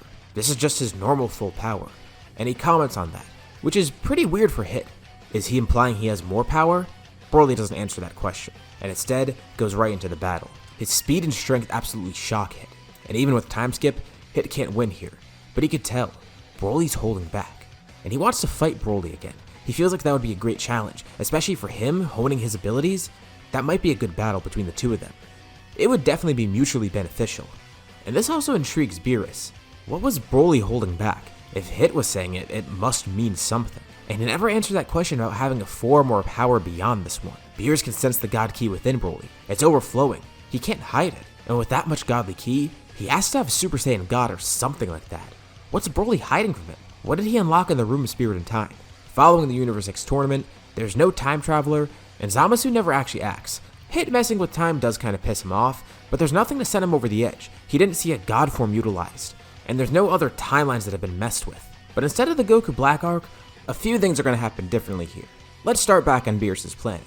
Now, Beerus is kind of intrigued. He really wants to know what Broly has, and Broly tells Beerus flat out. He unlocked a new power, and he was waiting to use it. He wanted to use it during this tournament, but it was overkill, and he wasn't sure if he can control the power yet. What, he's gonna lose control again? No, not because of that. He doesn't go berserk in this form. It's just so powerful that, well, he was worried about killing somebody on accident. Even somebody like Hit. And Beerus chuckles. It's that powerful? Even so powerful that he won't want to show Beerus? And Broly looks down, not responding to this. And this actually kind of annoys Beerus a bit. Does Broly think he's stronger than Beerus by now? And he tells Broly, if this is true, he needs to see that power immediately. This is what he's wanted for so long. Why is Broly hiding it? But Broly says he needs a proper test first. Before he shows it to Beerus, he wants to make sure it's perfect. He needs to know that it'll be worthy to fight him. And Beerus calms down a bit. He sees what Broly means. He wants some real practice with it. He hasn't really practiced with it too much because it's just so strong that there's no one to fight. But there is somebody. There's Hit. And Broly's confused, but he beat Hit so easily. Hit was holding back though, and Beerus comments, he is an assassin after all. He was holding back with so many techniques because he didn't want to accidentally kill Broly either. For all they know, Hit could be on the level of that power. Broly honestly kind of doubts it, but he'll fight Hit if that's what it takes. But how is that going to be arranged? He's in a complete other universe. And Beerus says he could pull some strings. I mean, Champa is the god of destruction in that universe, and it is his brother. It won't be too hard to contact him and get Hit to come here. Plus, Hit is an assassin after all. All they're going to need to do is pay him at worst. A fight is arranged, and Champa's actually really interested to see this. He knew Hit was holding back too, but apparently this is an all-out battle at this point. He's told that Hit can do whatever he wants here. He's completely unrestrained. And they're not worried because in the event that somebody does die, Whis or Vados would simply rewind time. Immediately after it happens too, so they don't have to rewind too much. And Broly's actually kind of nervous. If Hit is that powerful that he might die, he doesn't know what to expect from this fight. But it does motivate him. It pushes him to actually use his full power. He knows he can't hold back here because this is a true death battle. Hit arrives on Beerus' planet. Glad to see Broly again. He didn't even take payment for this because he actually did want to fight Broly at his full strength. It's valuable enough to fight somebody that strong. It'll help him hone his skills further. Hit's looking forward to it, as is Broly. Even though he is a bit nervous because he doesn't really feel right killing Hit if it comes down to that. Goku and Vegeta watch on too. These two are so far beyond them. They actually did see Broly's power briefly. And if nothing is held back here, they're really intrigued to see what's going to go on. Hit assumes a battle stance, and so does Broly, with Broly powering up, going into his full power. Hit's interested to see that, but he realizes Broly isn't holding back. Well, he is, but he's not holding back to try and help Hit. He wants to gauge Hit's strength. They're starting from where they left off in the tournament. Hit starts using more complex techniques with warping time. Thanks to pure progress, he has grown stronger, and his time abilities have grown stronger as well. He's able to time skip further, and as soon as Broly charges at him, Hit's actually able to freeze Broly in place. As Broly's frozen and tries to break free, Hit's able to launch a flurry of attacks. He's wasting no time, and these attacks are painful. And there's no wasted movements either. The precision and power of these attacks, everything has a purpose. Goku and Vegeta take note of this attacking style as well. No wasted movements, purposeful attacks. It's kind of like what Whis is trying to teach them. But more importantly, they wonder how Broly's going to get out of this. He is able to break free of this, sustaining some injury from Hit, and Hit's surprised. Any other person would have definitely died from that, but Broly is still standing, and he's in pretty good condition considering the attacks that he just took. But freezing Broly took a lot out of Hit. He can't use it again, but he wanted to use it early on so he can get an advantage. Broly starts attacking Hit more and more, but it's hard to hit him. His time skip has grown since they last fought, and Hit's either able to parry his attacks or dodge them completely. But in terms of strength, he's not too far ahead. It's mainly because he gave Broly a handicap, and Broly can close this gap, and Hit tells him, use the power he was holding back. Hit doesn't care what happens, and Hit powers up more, much to Broly's surprise. Broly jumps back. As Hit begins charging ki, so does Broly. Beerus' entire planet rumbles. Even Champa and Beerus are taken aback, with Whis and Vados watching on curiously. Goku smiles, looking on as Broly powers up. And Vegeta's a bit concerned, but he knows that this will work. They've seen Broly use it and know he won't lose control here. The green flames surrounding Broly turn red, as a pillar of fiery ki shoots up. The power of a Super Saiyan God flows through him, but something strange happens with it. In the pillar of ki, they can see a silhouette of Broly ascending upwards. The pillar of ki is drawn closer and closer to him as the flames shift from red back to green. And then, everything goes calm. All the ki is contained within him, barely escaping, with him only being surrounded by a subtle aura. And he doesn't look like a Super Saiyan God at all. He looks different. Well, not too different. It looks like his full power form, but his hair is much longer. And there's a bluish tint to him as well. Slowly, he ascends downwards. This is the power of his rage and full potential, controlled by the tranquility of a Super Saiyan God, with both working together in harmony. This is simply what he calls God Broly. In terms of this what if, it is an original form, but as you can see by the design, it is taken from the God Broly form from the video games. At least that's something that Z Broly had. But here, you've already heard the explanation. Broly has no Super Saiyan Blue form, and he completely skips Super Saiyan God. This is essentially that, his full power with the power of godly ki. Just like he has his own unique full power version of Super Saiyan, this is essentially his Super Saiyan Blue, his full power form with the power of a god. From a range, Hit tries to launch a full power attack. He turns into a streak of light as he flies across the planet, utilizing time skip as he attacks, attacking so quickly that no one else can see it. Well, besides Beerus and Whis. And his attacks all land, but Broly simply stands there. He doesn't flinch, he doesn't move at all. As he floats there, his eyes suddenly dart towards Hit, and for the first time in a while, Hit feels fear. Broly's head slowly turns towards him. He tells Hit, call the fight now. Hit's nervous, but he smirks. It's a battle to the death, and he's not going to give up. Broly still doesn't really want to do this, but if this is how the fight's supposed to end, then so be it. And everyone watching just sees Hit suddenly fly away. They feel a massive shockwave. Broly maneuvered around Hit and kicked him so quickly that no one could even see Broly's movements, just Hit being flung across the planet. And before he hits the surface, Broly's already there to meet him. Goku and Vegeta are amazed. They didn't see Broly move at all. He just appeared there. Within that fraction of a second, Hit was flung onto the surface of the planet and meets a blast from Broly that completely disintegrates him. It was a fun battle, and he gave Hit a chance to concede. Whis restores time by a few seconds, and Hit is brought back. Right to the moment before Broly attacks him. He's confused. What happened? He lost, and he died, all within a single second after Broly transformed, without any effort at all. And Broly's about to power down, but then Beerus floats up. Great, he's got a test of his power. Now Beerus wants to fight him. He doesn't want to wait any longer, and he says Champa and Hit could watch. Broly tries to get a word in, but before he can, Beerus immediately attacks him at full power. And Broly feels a strange thing surrounding him. There's a force field. Whis gave him a force field so he could breathe in space. They're not going to be held back by the limitations of this planet. Goku and Vegeta's jaws drop. They thought the fight with Hit was amazing, but now they're seeing Beerus use more and more of his power. Broly stops himself after taking a punch from Beerus. He still doesn't get to test his power fully yet, but Beerus is impatient. They need to fight here and now. Broly can at least give him that. Broly takes a deep breath, closes his eyes, and then breathes out. He tells Beerus he just hopes he doesn't disappoint him. The two launch towards each other. In the sky, a purple beam of light clashes with a green beam of light, with a shockwave so powerful that it completely disintegrates everything in the sky and below it. The planets around them are destroyed. Goku, Vegeta, Hit, and Champa then find themselves in a bubble alongside Whis and Vados. They expect this planet to be destroyed by this battle. Beerus didn't want anything held back, and just in case, this will protect them. But Champa frees himself from this shield. He doesn't need this. He wants to get the full experience. The two clash again. This might be a pretty short fight because Whis and Vados will need some time to rewind everything, and Beerus tells Broly, hold no power back. They're kinda limited here. He's worried by the destruction they already caused, but Beerus assures Broly, they're safe. Goku and Vegeta are safe, and this planet, it'll be restored. He doesn't care about it. He just cares about the battle. Beerus launches towards Broly once more, and Broly's barely able to block the attack. He feels it ring throughout his entire body. Beerus chuckles. This is half of his power. Can Broly handle it? Even though it's not his full strength, it would still be very impressive for him to keep up with this. The fight starts picking up the pace, so quickly that even Hit, Goku, and Vegeta can't see what's going on.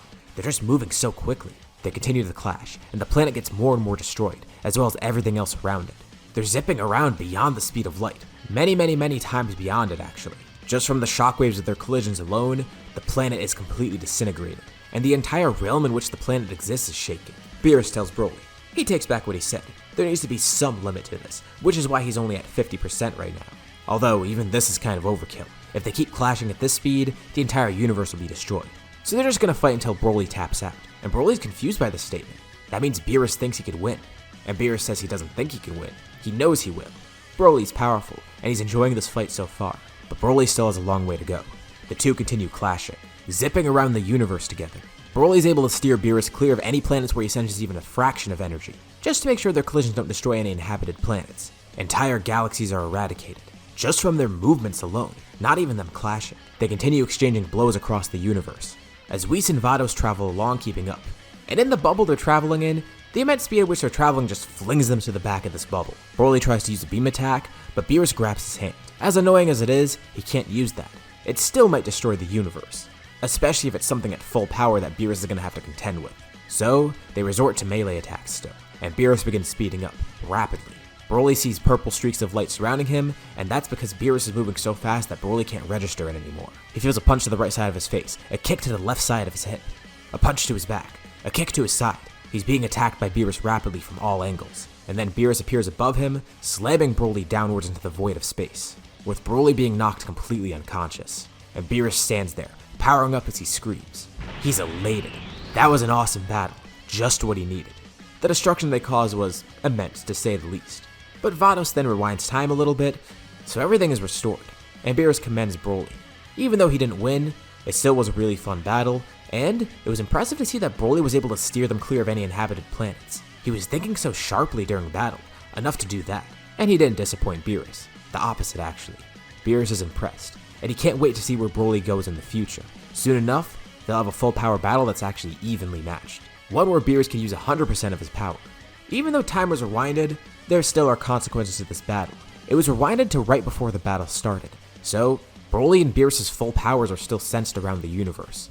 It could be sensed all the way from Earth, and for anybody else who could sense Ki, they feel the strength, including a planet called Syria. The powers of Broly and Beerus are so immense that they even reach over here, across realms and probably even throughout the multiverse. But primarily, here, in Universe 7, there's one remaining Cerealian who can actually sense this power, and he's paralyzed with fear. This strength, what is it? Who is it? It has him concerned. Is that Frieza? Or maybe it's someone else. He doesn't know for sure, but he's terrified.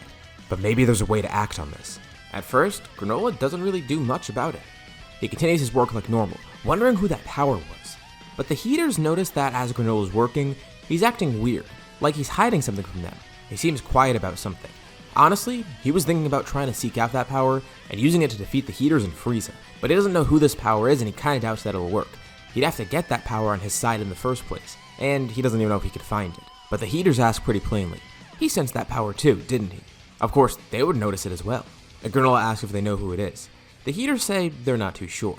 However, they do know something pretty interesting, and they say this to rile Granolah up, but it actually turns out to be right and they don't even realize it. They say that they've heard intel about 3 Saiyans lurking about. Wait, Saiyans? They still exist? Yeah, apparently some of them still survived. And they're not entirely sure, but what if that power belongs to one of those Saiyans, if they do exist? And telling him this works, because now Granolah's really set on finding this power, to see if it actually is a Saiyan and see if he can defeat it somehow. And this obviously works in favor of the Heaters. Granolah and the Saiyans will just kill each other. Honestly, those two are the only threats that they have right now. Yeah, they could get rid of Granolah another way, but maybe they could try and use him to defeat the Saiyans. Maybe he'll figure out a way to do so. And at the same time, they'll seek out the Dragon Balls as well. Without Frieza in the universe, it's their time to take over. As for Granolah himself, he's not sure how he's going to go about this. He's going to need more power, and a lot of it. It's not going to be an easy task. But he does have an idea. He's been thinking about this. The Dragon Balls. He could use them. Maybe he could wish to become the strongest thing in the universe, surpassing even whatever that power was that he sensed. And much earlier on in the story, he decides to do so, wishing to become the strongest person in the universe, which does shorten his lifespan as well. Meanwhile, the Heaters are trying to keep tabs on those Saiyans that they heard about. They don't have much data to work off of, just rumors that they heard for a while. Here and there are some Frieza Force soldiers that are still alive, some scragglers that weren't killed off before, telling stories about some really strong Saiyans on Earth. So they end up going to that planet and it's actually the perfect time. Goku, Vegeta, and Broly are all on the planet. And they perform their same little scheme that they did in the normal story, tricking the Saiyans into fighting against Granolah. But they still aren't too sure about what that power was. From these Saiyans, yeah, they can tell that they're definitely strong, but they don't sense that full power from any of them, that same strength that they sensed before. Because that strength they felt, it was odd. It wasn't like a normal ki signature. They couldn't sense Broly's ki, they just felt the pressure of him transforming. It was a weird energy that emanated throughout the universe. So it's not like they could identify the ki signature that went along with it. But either way, this should end up working, and then they could finally overtake the universe. These Saiyans still are a threat, apparently if they killed Frieza after all. The Saiyans are brought to planet Cereal, and immediately they're thinking, something's a little bit off about this. The Heaters leave the Saiyans to themselves, and suddenly, a barrage of ki blast comes out of nowhere. They're about to hit Vegeta head on, but Goku knocks Vegeta out of the way. They strike Goku directly, and they don't hurt too much, except for one that's aimed purposefully. Since he got in the way, Granolah couldn't hit any of Vegeta's vital points, but for Goku, he adjusted his aim, hitting him. Goku falls over. He took that much damage from one ki blast? Broly and Vegeta are confused, but thankfully they do have some Senzu beans. Goku's already unconscious, they didn't even do anything yet. He takes a Senzu bean and wakes up again. So they're dealing with some sort of sniper here maybe. They can't screw around. Immediately, the two of them transform into Super Saiyan Blue. Looks like they can't conserve anything, and they actually have a good plan. They're gonna stay like this, acting as bait essentially. More ki blasts fly towards them, and they're able to see where they're coming from, rushing in towards that location. And as they get closer and closer, Broly follows behind. And someone then jumps out at the two of them. Their distraction worked. Immediately, Broly transforms into his god form, quickly throwing a punch at the person that jumps out of them, slamming him clean into the ground. Broly draws his fist back, expecting to see someone unconscious, and there is someone there, but he seems fine. He took a little bit of damage from that. I mean, of course he would, being blindsided by Broly after all. And then he realizes, that strength. He feels that same overwhelming pressure. He can't sense the ki from anyone, except this guy. The pressure from his transformation. This is him. It's that same sort of energy, and it makes sense too. He can't sense their ki, but he can feel this. That's the guy. Granolah wipes some blood from his mouth, commending him for getting a good hitting. They ask who he is, but no more words are exchanged. He jumps in, trying to fight the three of them at once. Broly puts in most of the effort, being the strongest here, and trying to gauge Granolah's power. As blows are exchanged, words are exchanged too. They figure out who Granolah is, and Granolah knows they're Saiyans working under Frieza. Even if Frieza's dead, it doesn't matter. They can't have Saiyans be out there doing whatever they want. Hell, they're probably taking the place of Frieza right now and he doesn't even know it. Vegeta tells him not to be stupid. They were the ones to kill Frieza. This doesn't give Granolah any sort of comfort either. That means nothing. They could have just killed him to take over his position.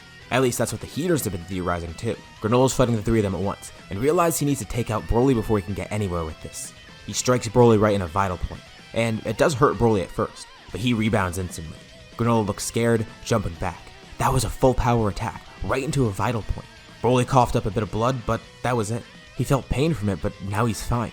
Granolah says this doesn't make sense. He's the strongest in the universe. How did he not die from that attack, let alone still be unconscious? Broly looks both calm and menacing at the same time. Slowly, he walks over to Granolah. As his aura flares up, the ground cracks below him as he walks, melting into glass, radiating that same greenish-blue energy that comes off of him. Granolah's stunned with fear. Slowly, he steps back too as Broly gets closer, and Broly begins talking to him. He says it doesn't matter if Granolah is the strongest.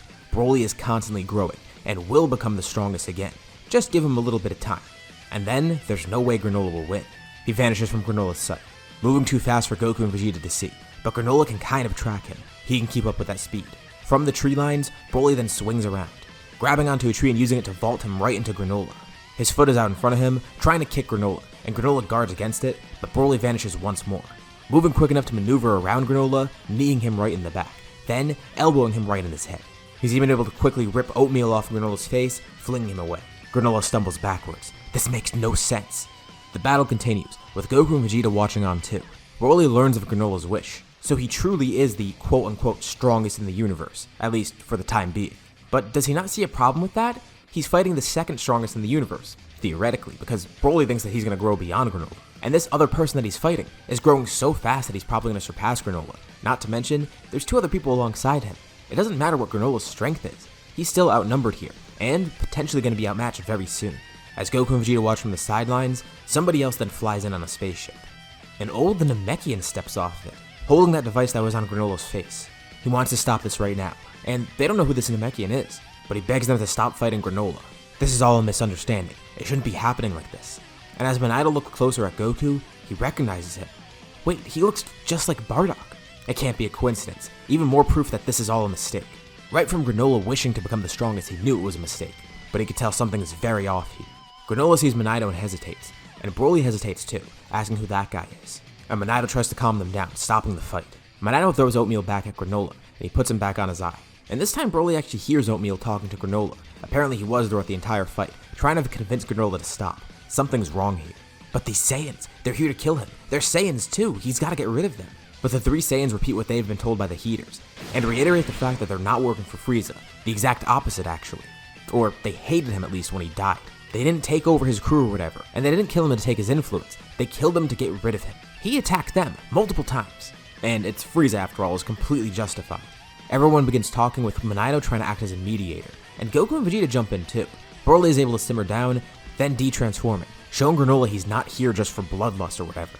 They all felt something was off before, and Vegeta could see too. By looking around the area, he remembers the Saiyans did wipe out the Cerealians under the command of Frieza, but none of them were there at that time.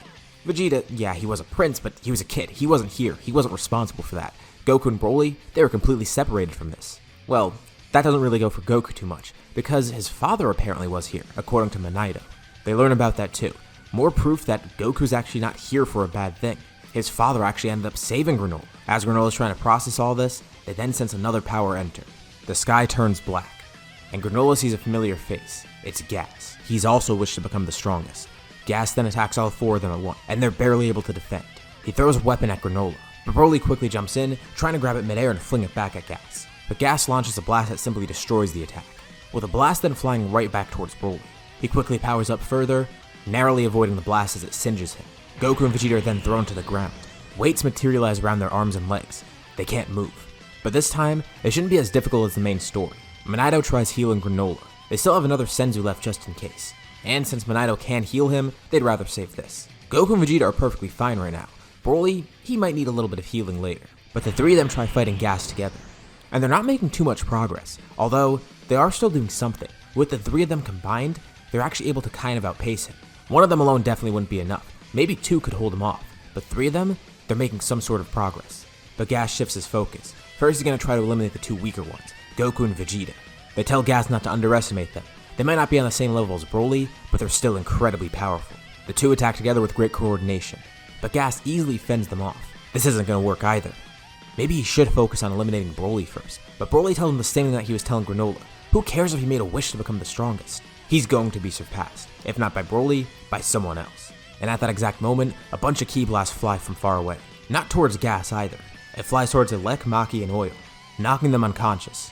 Then a bunch start flying towards Gas, and he's able to fend them all off easily, except for one. One is aimed right at his face, and Broly's able to grab Gas by his head, holding it still. The blast explodes right in his face. Gas jerks his elbow back, hitting BROLY right in the stomach. Briefly stunned, he tries to launch an attack at BROLY, throwing another weapon right through him. A spear flies right through Broly's chest, pinning him to the ground, as Granolah then enters the battle. Goku and Vegeta are glad to see him back, and Granolah says if they coordinate, they'll probably be able to defeat him. It's just like BROLY said, he's the strongest in the universe, but against a few other people, they can overcome him. BROLY is struggling on the ground, and then rips the spear out of him. He de-transforms. It was a direct hit, and it was painful, and Gas wonders, are they not worried about their friend? He's dying right there. Well, not actually. Vegeta grabs the remaining Senzu Bean, flinging it over at BROLY. Weakly, he pops it in his mouth, eating it and then transforming once more, growing stronger not only from the battle itself, but also from the damage he took. Without the other heaters around to interfere, they don't unleash Gas's true power, but Gas tries to siphon away more of his life to grow stronger. But it's still not working, especially now that he's fighting 4 people, 2 of which are very close to him in terms of power. Goku and Vegeta realize that their attacks aren't doing too much offensively, but they can act as very great distractions, leaving openings for BROLY and Granolah to attack. Granolah also calls out for where BROLY should hit. Some points when Granolah tries to strike, Gas is able to dodge it, but then it leaves an opening for BROLY to counterattack. Gas of course is quick enough to catch on to this, dodging an attack from Granolah, then dodging an attack from BROLY, but then taking an attack head on from Goku and Vegeta at once. And with the two of them together it deals significant damage, briefly stunning him, as BROLY then comes in once more, grabbing Gas's arm, swinging him away, trying to crush it as he swings him away. Gas is flung right into Granolah, and Granolah tries to create weapons midair, but Granolah launches a powerful blast right at one of Gas's arms, the same one that BROLY tried to crush. The arm is destroyed, he can't use it. Gas lunges the other arm forward, and Granolah tries to catch it, being strained as he does so, but then BROLY jumps in from above, with a flying elbow, hitting Gas directly in his other arm, snapping it. Gas recoils back. He has 2 broken arms now, and he's taken too much damage from everybody. This is it, their opportunity to strike. Goku and Vegeta power up to their maximum, launching in at Gas. They coordinate attacks perfectly, playing a game of Saiyan volleyball with Gas, throwing him back and forth between the two. Simultaneously, they then kick him upwards, with BROLY jumping high up into the air, grabbing his hands together and slamming Gas clean to the ground. But before he hits the surface below, Granolah jumps in, launching another volley of ki blasts upwards, each of which hits Gas in a vital point. He's completely stunned, and he falls towards the ground. And right as he's about to smash right into the ground below, the last thing he sees is Granolah right in front of him, with both hands formed into finger guns. A rapid volley of ki blasts is launched right at Gas's face, launching him miles away. But Gas hears the ground shaking nearby. BROLY's running towards him at massive speeds, shaking the entire planet as he does so. He catches Gas by the head, throwing him high up into the sky. He yells, launching a mouth blast. Granolah from far away then launches beams upwards too, with Goku and Vegeta launching beams as well. All 4 of the attacks connect, exploding. There's nothing of Gas left. He's been killed, and they took victory. BROLY walks back over to the area, and the 3 others welcome him back, but they then have shocked expressions on their face. They see Elec walk up behind BROLY with a gun pointed at his back, shooting BROLY while he's off guard. But it does absolutely nothing. BROLY turns around, grabbing the gun and crushing it, and then launching another mouth beam that eradicates the rest of the heaters, on accident as the mouth beam sweeps across the area. Well, he was just aiming for Elec, but hey, the other 2 were part of them as well, so collateral damage, I guess. Granolah apologizes, but the Saiyans do too. They shouldn't have fallen for that. But now they're concerned about Granolah. His lifespan. He shortened it all for that. But that's his own mistake and he's gonna live with it. Maybe try to rectify it somehow. Who knows? And they invite him to train on Beerus' planet too, but he says he's gonna stay here for a while. Thankfully there wasn't too much damaged here, but he wants to make sure the planet's okay before going anywhere else. He will remember the offer though, and says he was glad to meet them. And it's weird because these 3 aren't just any normal Saiyans. There's Vegeta, the prince. There's BROLY, this guy who's some sort of weird mutant, incredibly powerful beyond anyone's belief. And then there's Goku, who's apparently the son of that Saiyan that saved him so long ago, which he's just now learning about from Manaido. Apparently BROLY had a pretty bad history with the Saiyans too, and Goku was essentially disconnected from them. But even Vegeta, who's directly connected with the Saiyans, he doesn't seem that bad. Well, at least not right now. The 3 Saiyans then depart. Goku hopes they'll get to see Granolah again. Following the Granolah arc, of course the 3 Saiyans are still trying to reach a new level of power. Goku and Vegeta especially, They're inspired by Broly. They see the incredible rate at which he's growing, and they know he's naturally advantaged compared to them, but still, who knows what a Saiyan's limits are? By now they've actually ascended Super Saiyan Blue, getting Blue Evolution actually. Both are on an even playing field.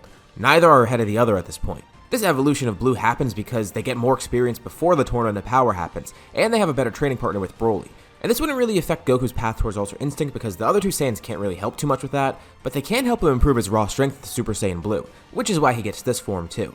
But the two of them are still going down very different paths. Vegeta decides to go down a path trained by Beerus, while Goku pursues whatever Whis is teaching him. The best part is, all three will have a great chance to test their power in the Tournament of Power, which would likely still be planned. Broly's excited to test out his power against strong people like Hit again, with Goku and Vegeta just as excited too. They're still trying to catch up to Broly, but in terms of strength, I mean they both have Blue Evolution, of course they're strong. So what's the actual team going to be though? Well, obviously Goku, Vegeta, and Broly are going to be there. Gohan and Piccolo are pretty obvious picks as well, but they still need 5 more. Goten and Trunks would probably be a good pick. No androids because they're dead, so Goten and Trunks will replace them. Goku would also probably then go Tenshinhan and Krillin.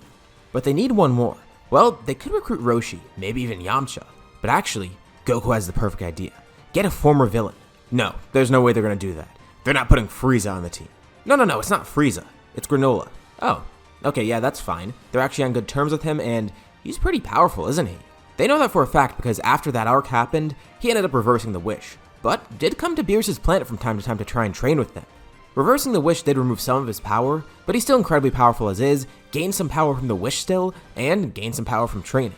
Unfortunately, he's not on their level anymore, but he's still very powerful, probably right behind them actually. And it doesn't take too much convincing to get him to join. Besides it being kind of necessary for his survival, he kind of wants to make everything up to them. So he helps out joining the team.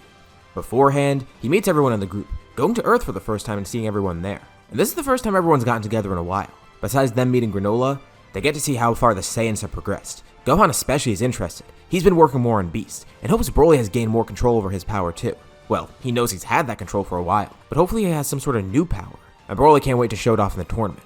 As the group heads into the tournament, they quickly realize they are way too overpowered compared to everyone else. I mean, think of the team. Blue Evolution Vegeta, Blue Evolution Goku, God Broly, Beast Gohan, Granolah. Just those 5 alone kind of makes it unfair. But they still do get to have some fun with it. Like, Broly gets a rematch with Hit, and it's not even really a rematch because Broly is so far ahead at this point that Hit can't even contend with him. Especially because Hit can't even use his full abilities. Well, at first he doesn't think he can. But once he's fighting Broly, he realizes nothing he does will kill Broly, so he could use everything at his disposal. But nothing works with that. Goku ends up fighting Jiren still, but no Spirit Bomb this time, and Goku is simply beaten in the fight. Jiren's raw power completely overcomes him. But Goku doesn't give up. He keeps trying to power up, getting back into the fight, but nothing he does works. Blue Evolution is nothing against Jiren. At least not just now. Jiren's about to knock Goku out of the ring, but somehow, Goku's able to start dodging his attacks, trying to remain calm, clearing his mind and heart, using the principles that Whis taught him. This, combined with him almost being eliminated from the ring as a catalyst, it allows him to briefly tap into Ultra Instinct only, but he drops out of it just as quickly as he got it, amazed at the power that it has.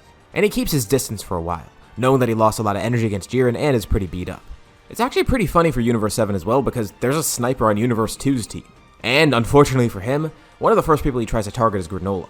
He finds this kind of funny. He's hit by one of the attacks, but it doesn't hurt him too much. And quickly, he just turns around, eliminating both of the fighters with pretty much no effort at all.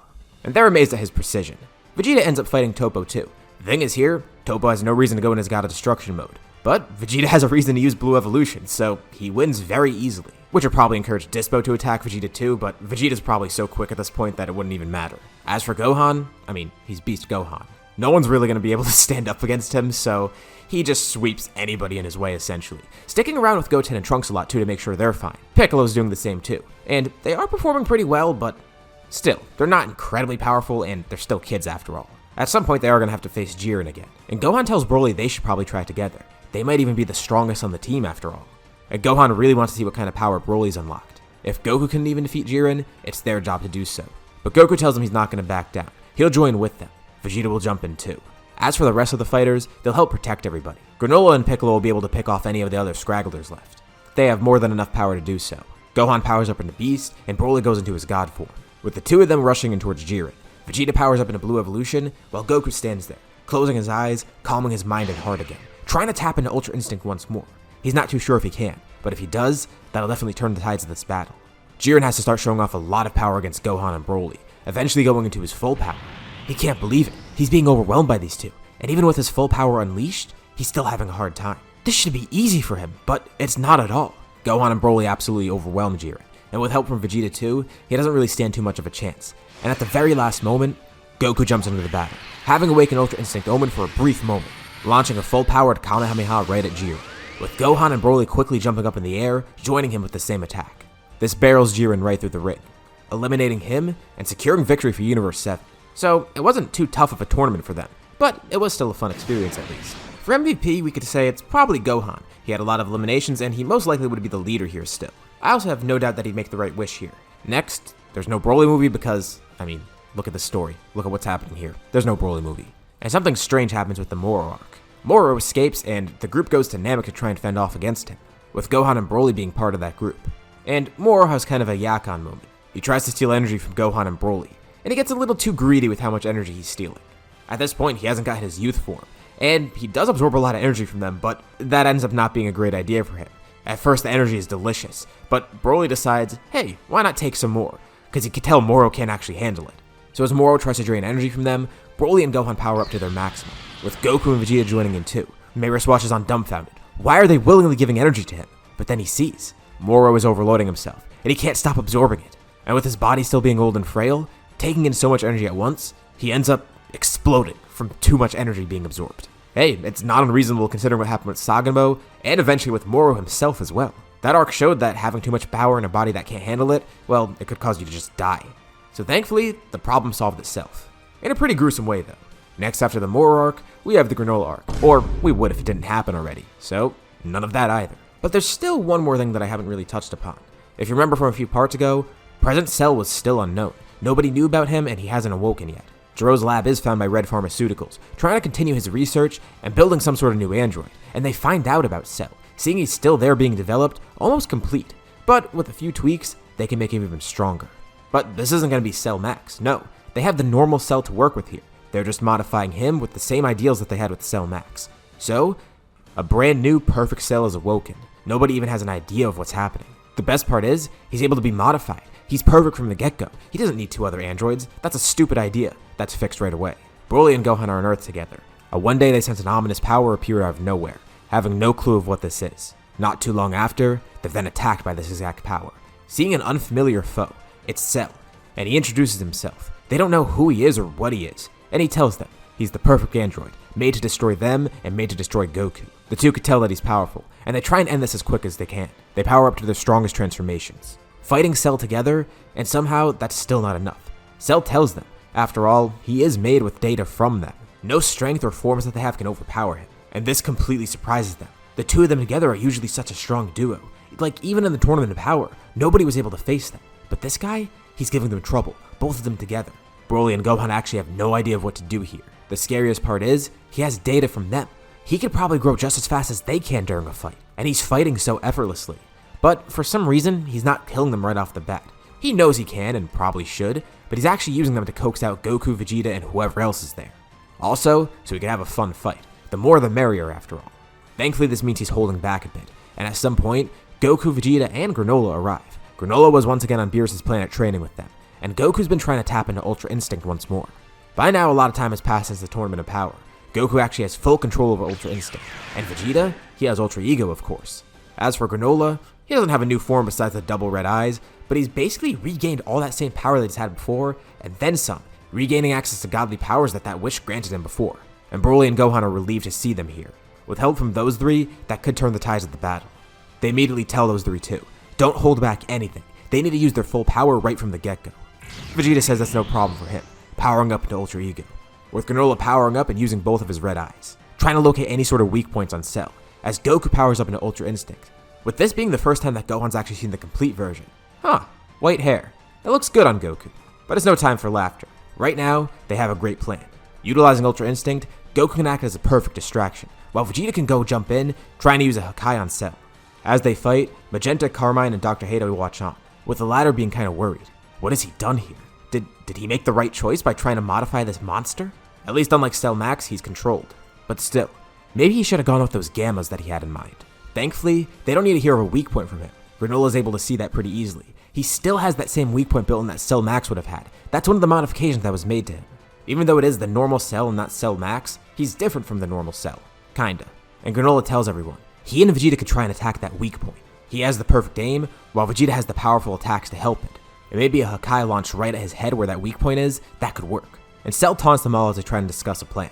And he's intrigued to see Goku using Ultra Instinct. Thankfully, they don't have any data on Ultra Instinct just yet. Cell knows about it, but unfortunately they weren't able to gather any data from Goku after the tournament, so he doesn't have Ultra Instinct. Same for Ultra Ego. That would have been a disaster. But he wonders, maybe if he fights long enough, he could access that. I mean, he is part Goku after all, and he's been modified to be stronger than everybody here. Also, the drones weren't able to gather any data from Whis, thanks to his Ultra Instinct always being active.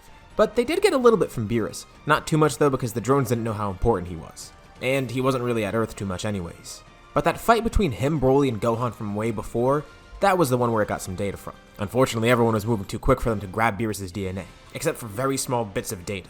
He chuckles as he mentions this, taunting them all with this fact. If they don't get rid of him now, who knows how strong he can get. And this concerns everybody. Goku tries to attack Cell, and his attacks don't really do too much, but thankfully he's a perfect distraction, being able to dodge all of Cell's attacks while he does so, coaxing him into attacking Goku. Vegeta rushes in too, attacking point blank, trying to take attacks for himself and growing stronger with Ultra Ego, as Broly, Gohan, and Granolah stand back. Broly and Gohan decide that it's best to give their energy to Granolah, or at least some of it. They each stick a hand out, granting it to him, as Granolah jumps far back, trying to charge a blast. He tells them he's going to retreat for a bit to gather as much energy as possible, and then he'll jump in at the right moment to strike. They thank him for the help, as they rush in too to help Goku and Vegeta. Cell's fighting off all four of them at once, and meanwhile on Beerus' planet, they're watching everything go on, with Beerus pretty intrigued. That Cell guy seems powerful, he could be fun to fight, but more importantly, he's a great test for everybody here. And amidst the battle, everyone else tries to attack his weak points as well, with there only really being that weak point in his head. The good part about his weak point being located is that Granolah actually knows where that core in him is too. They don't actually realize it right now, but this Cell actually can regenerate, and with his core being there, as long as they know it's there and they can attack it, they can stop his regeneration. So not only is his head a weak point in general, but it'll get rid of that as well. It's just that he's so powerful, they're not sure if they can. He's too fast, too defensive, too offensive. They just need to buy some more time. Vegeta launches a Hakai, and Cell's able to dodge it, but he dodges and is pushed right into Broly. Broly's able to knock him back briefly, with Vegeta quickly launching another one. Cell tries to get out of the way, but this time he loses an arm in the process. And even though he tries to regenerate it, it's gone. It's been erased by the Hakai. And again, at this point, they still don't know that Cell can regenerate, and he seems cocky at first, but then he's pissed off. He can't regenerate it. This is the first attack they got on him that actually did something, and they keep trying to do this. Try and keep openings for Vegeta so he can try and erase parts of Cell. Or at least, that is the plan, until Granolah jumps up high above. That's their cue. At once, everyone tries to grab a limb from Cell. Goku grabs his arm, Vegeta and Gohan grab his legs, as Broly grabs Cell's head, trying to hold it in place, and Cell's trying to wiggle free. He's strong, it's hard to hold him down. And Broly has to kind of hold him in a weird position so he doesn't get hit by the attack as well. And Cell looks up in the air, seeing a bright light shining in the sky. With the power of Broly and Gohan entrusted in him, Granolah launches a beam right through Cell's head, hitting him dead on as everyone powers up to their maximum trying to hold Cell down, using all their strength to hold him back. As the beam pierces through his head, they hear Cell cursing everything, falling to the ground lifeless as he then explodes, with everyone thankfully being quick enough to get out of the way in the nick of time. Well, that was definitely interesting. They didn't realize there was another android out there, but at least they're able to defeat him. And he was a good challenge for everybody. Especially after that tournament of power, they didn't really have a chance to test their full strength, and here, it was the perfect chance for that. Everyone got to use their powers to their fullest abilities. The raw strength of Gohan and Broly, the destructive powers of Vegeta, the sharp aim and wits of Granolah, and the divine movements of Goku. It was a perfect storm to defeat a perfect being, and it calls for a celebration, with everyone having a giant feast afterwards. Goku and Vegeta compliment Gohan and Broly, and the same in return. Granolah too. Gohan hasn't really fought with Granolah much besides the tournament, but he's impressed with his strength, and Granolah tells him he's glad to help out here. It did let him test his powers as well. And Goku mentions, against a villain like that, he attributes a lot of Cell's power to Gohan and Broly, with their insane potential after all. But Gohan says it's all because of them too. They've all grown so incredibly powerful, having such a great crowd around them. And this isn't the end though. They can still push themselves further, grow stronger even beyond this. And Broly smiles, surrounded by these people that he's grown to like so much. His first friend, Goku, one of his first friends and rivals, Gohan.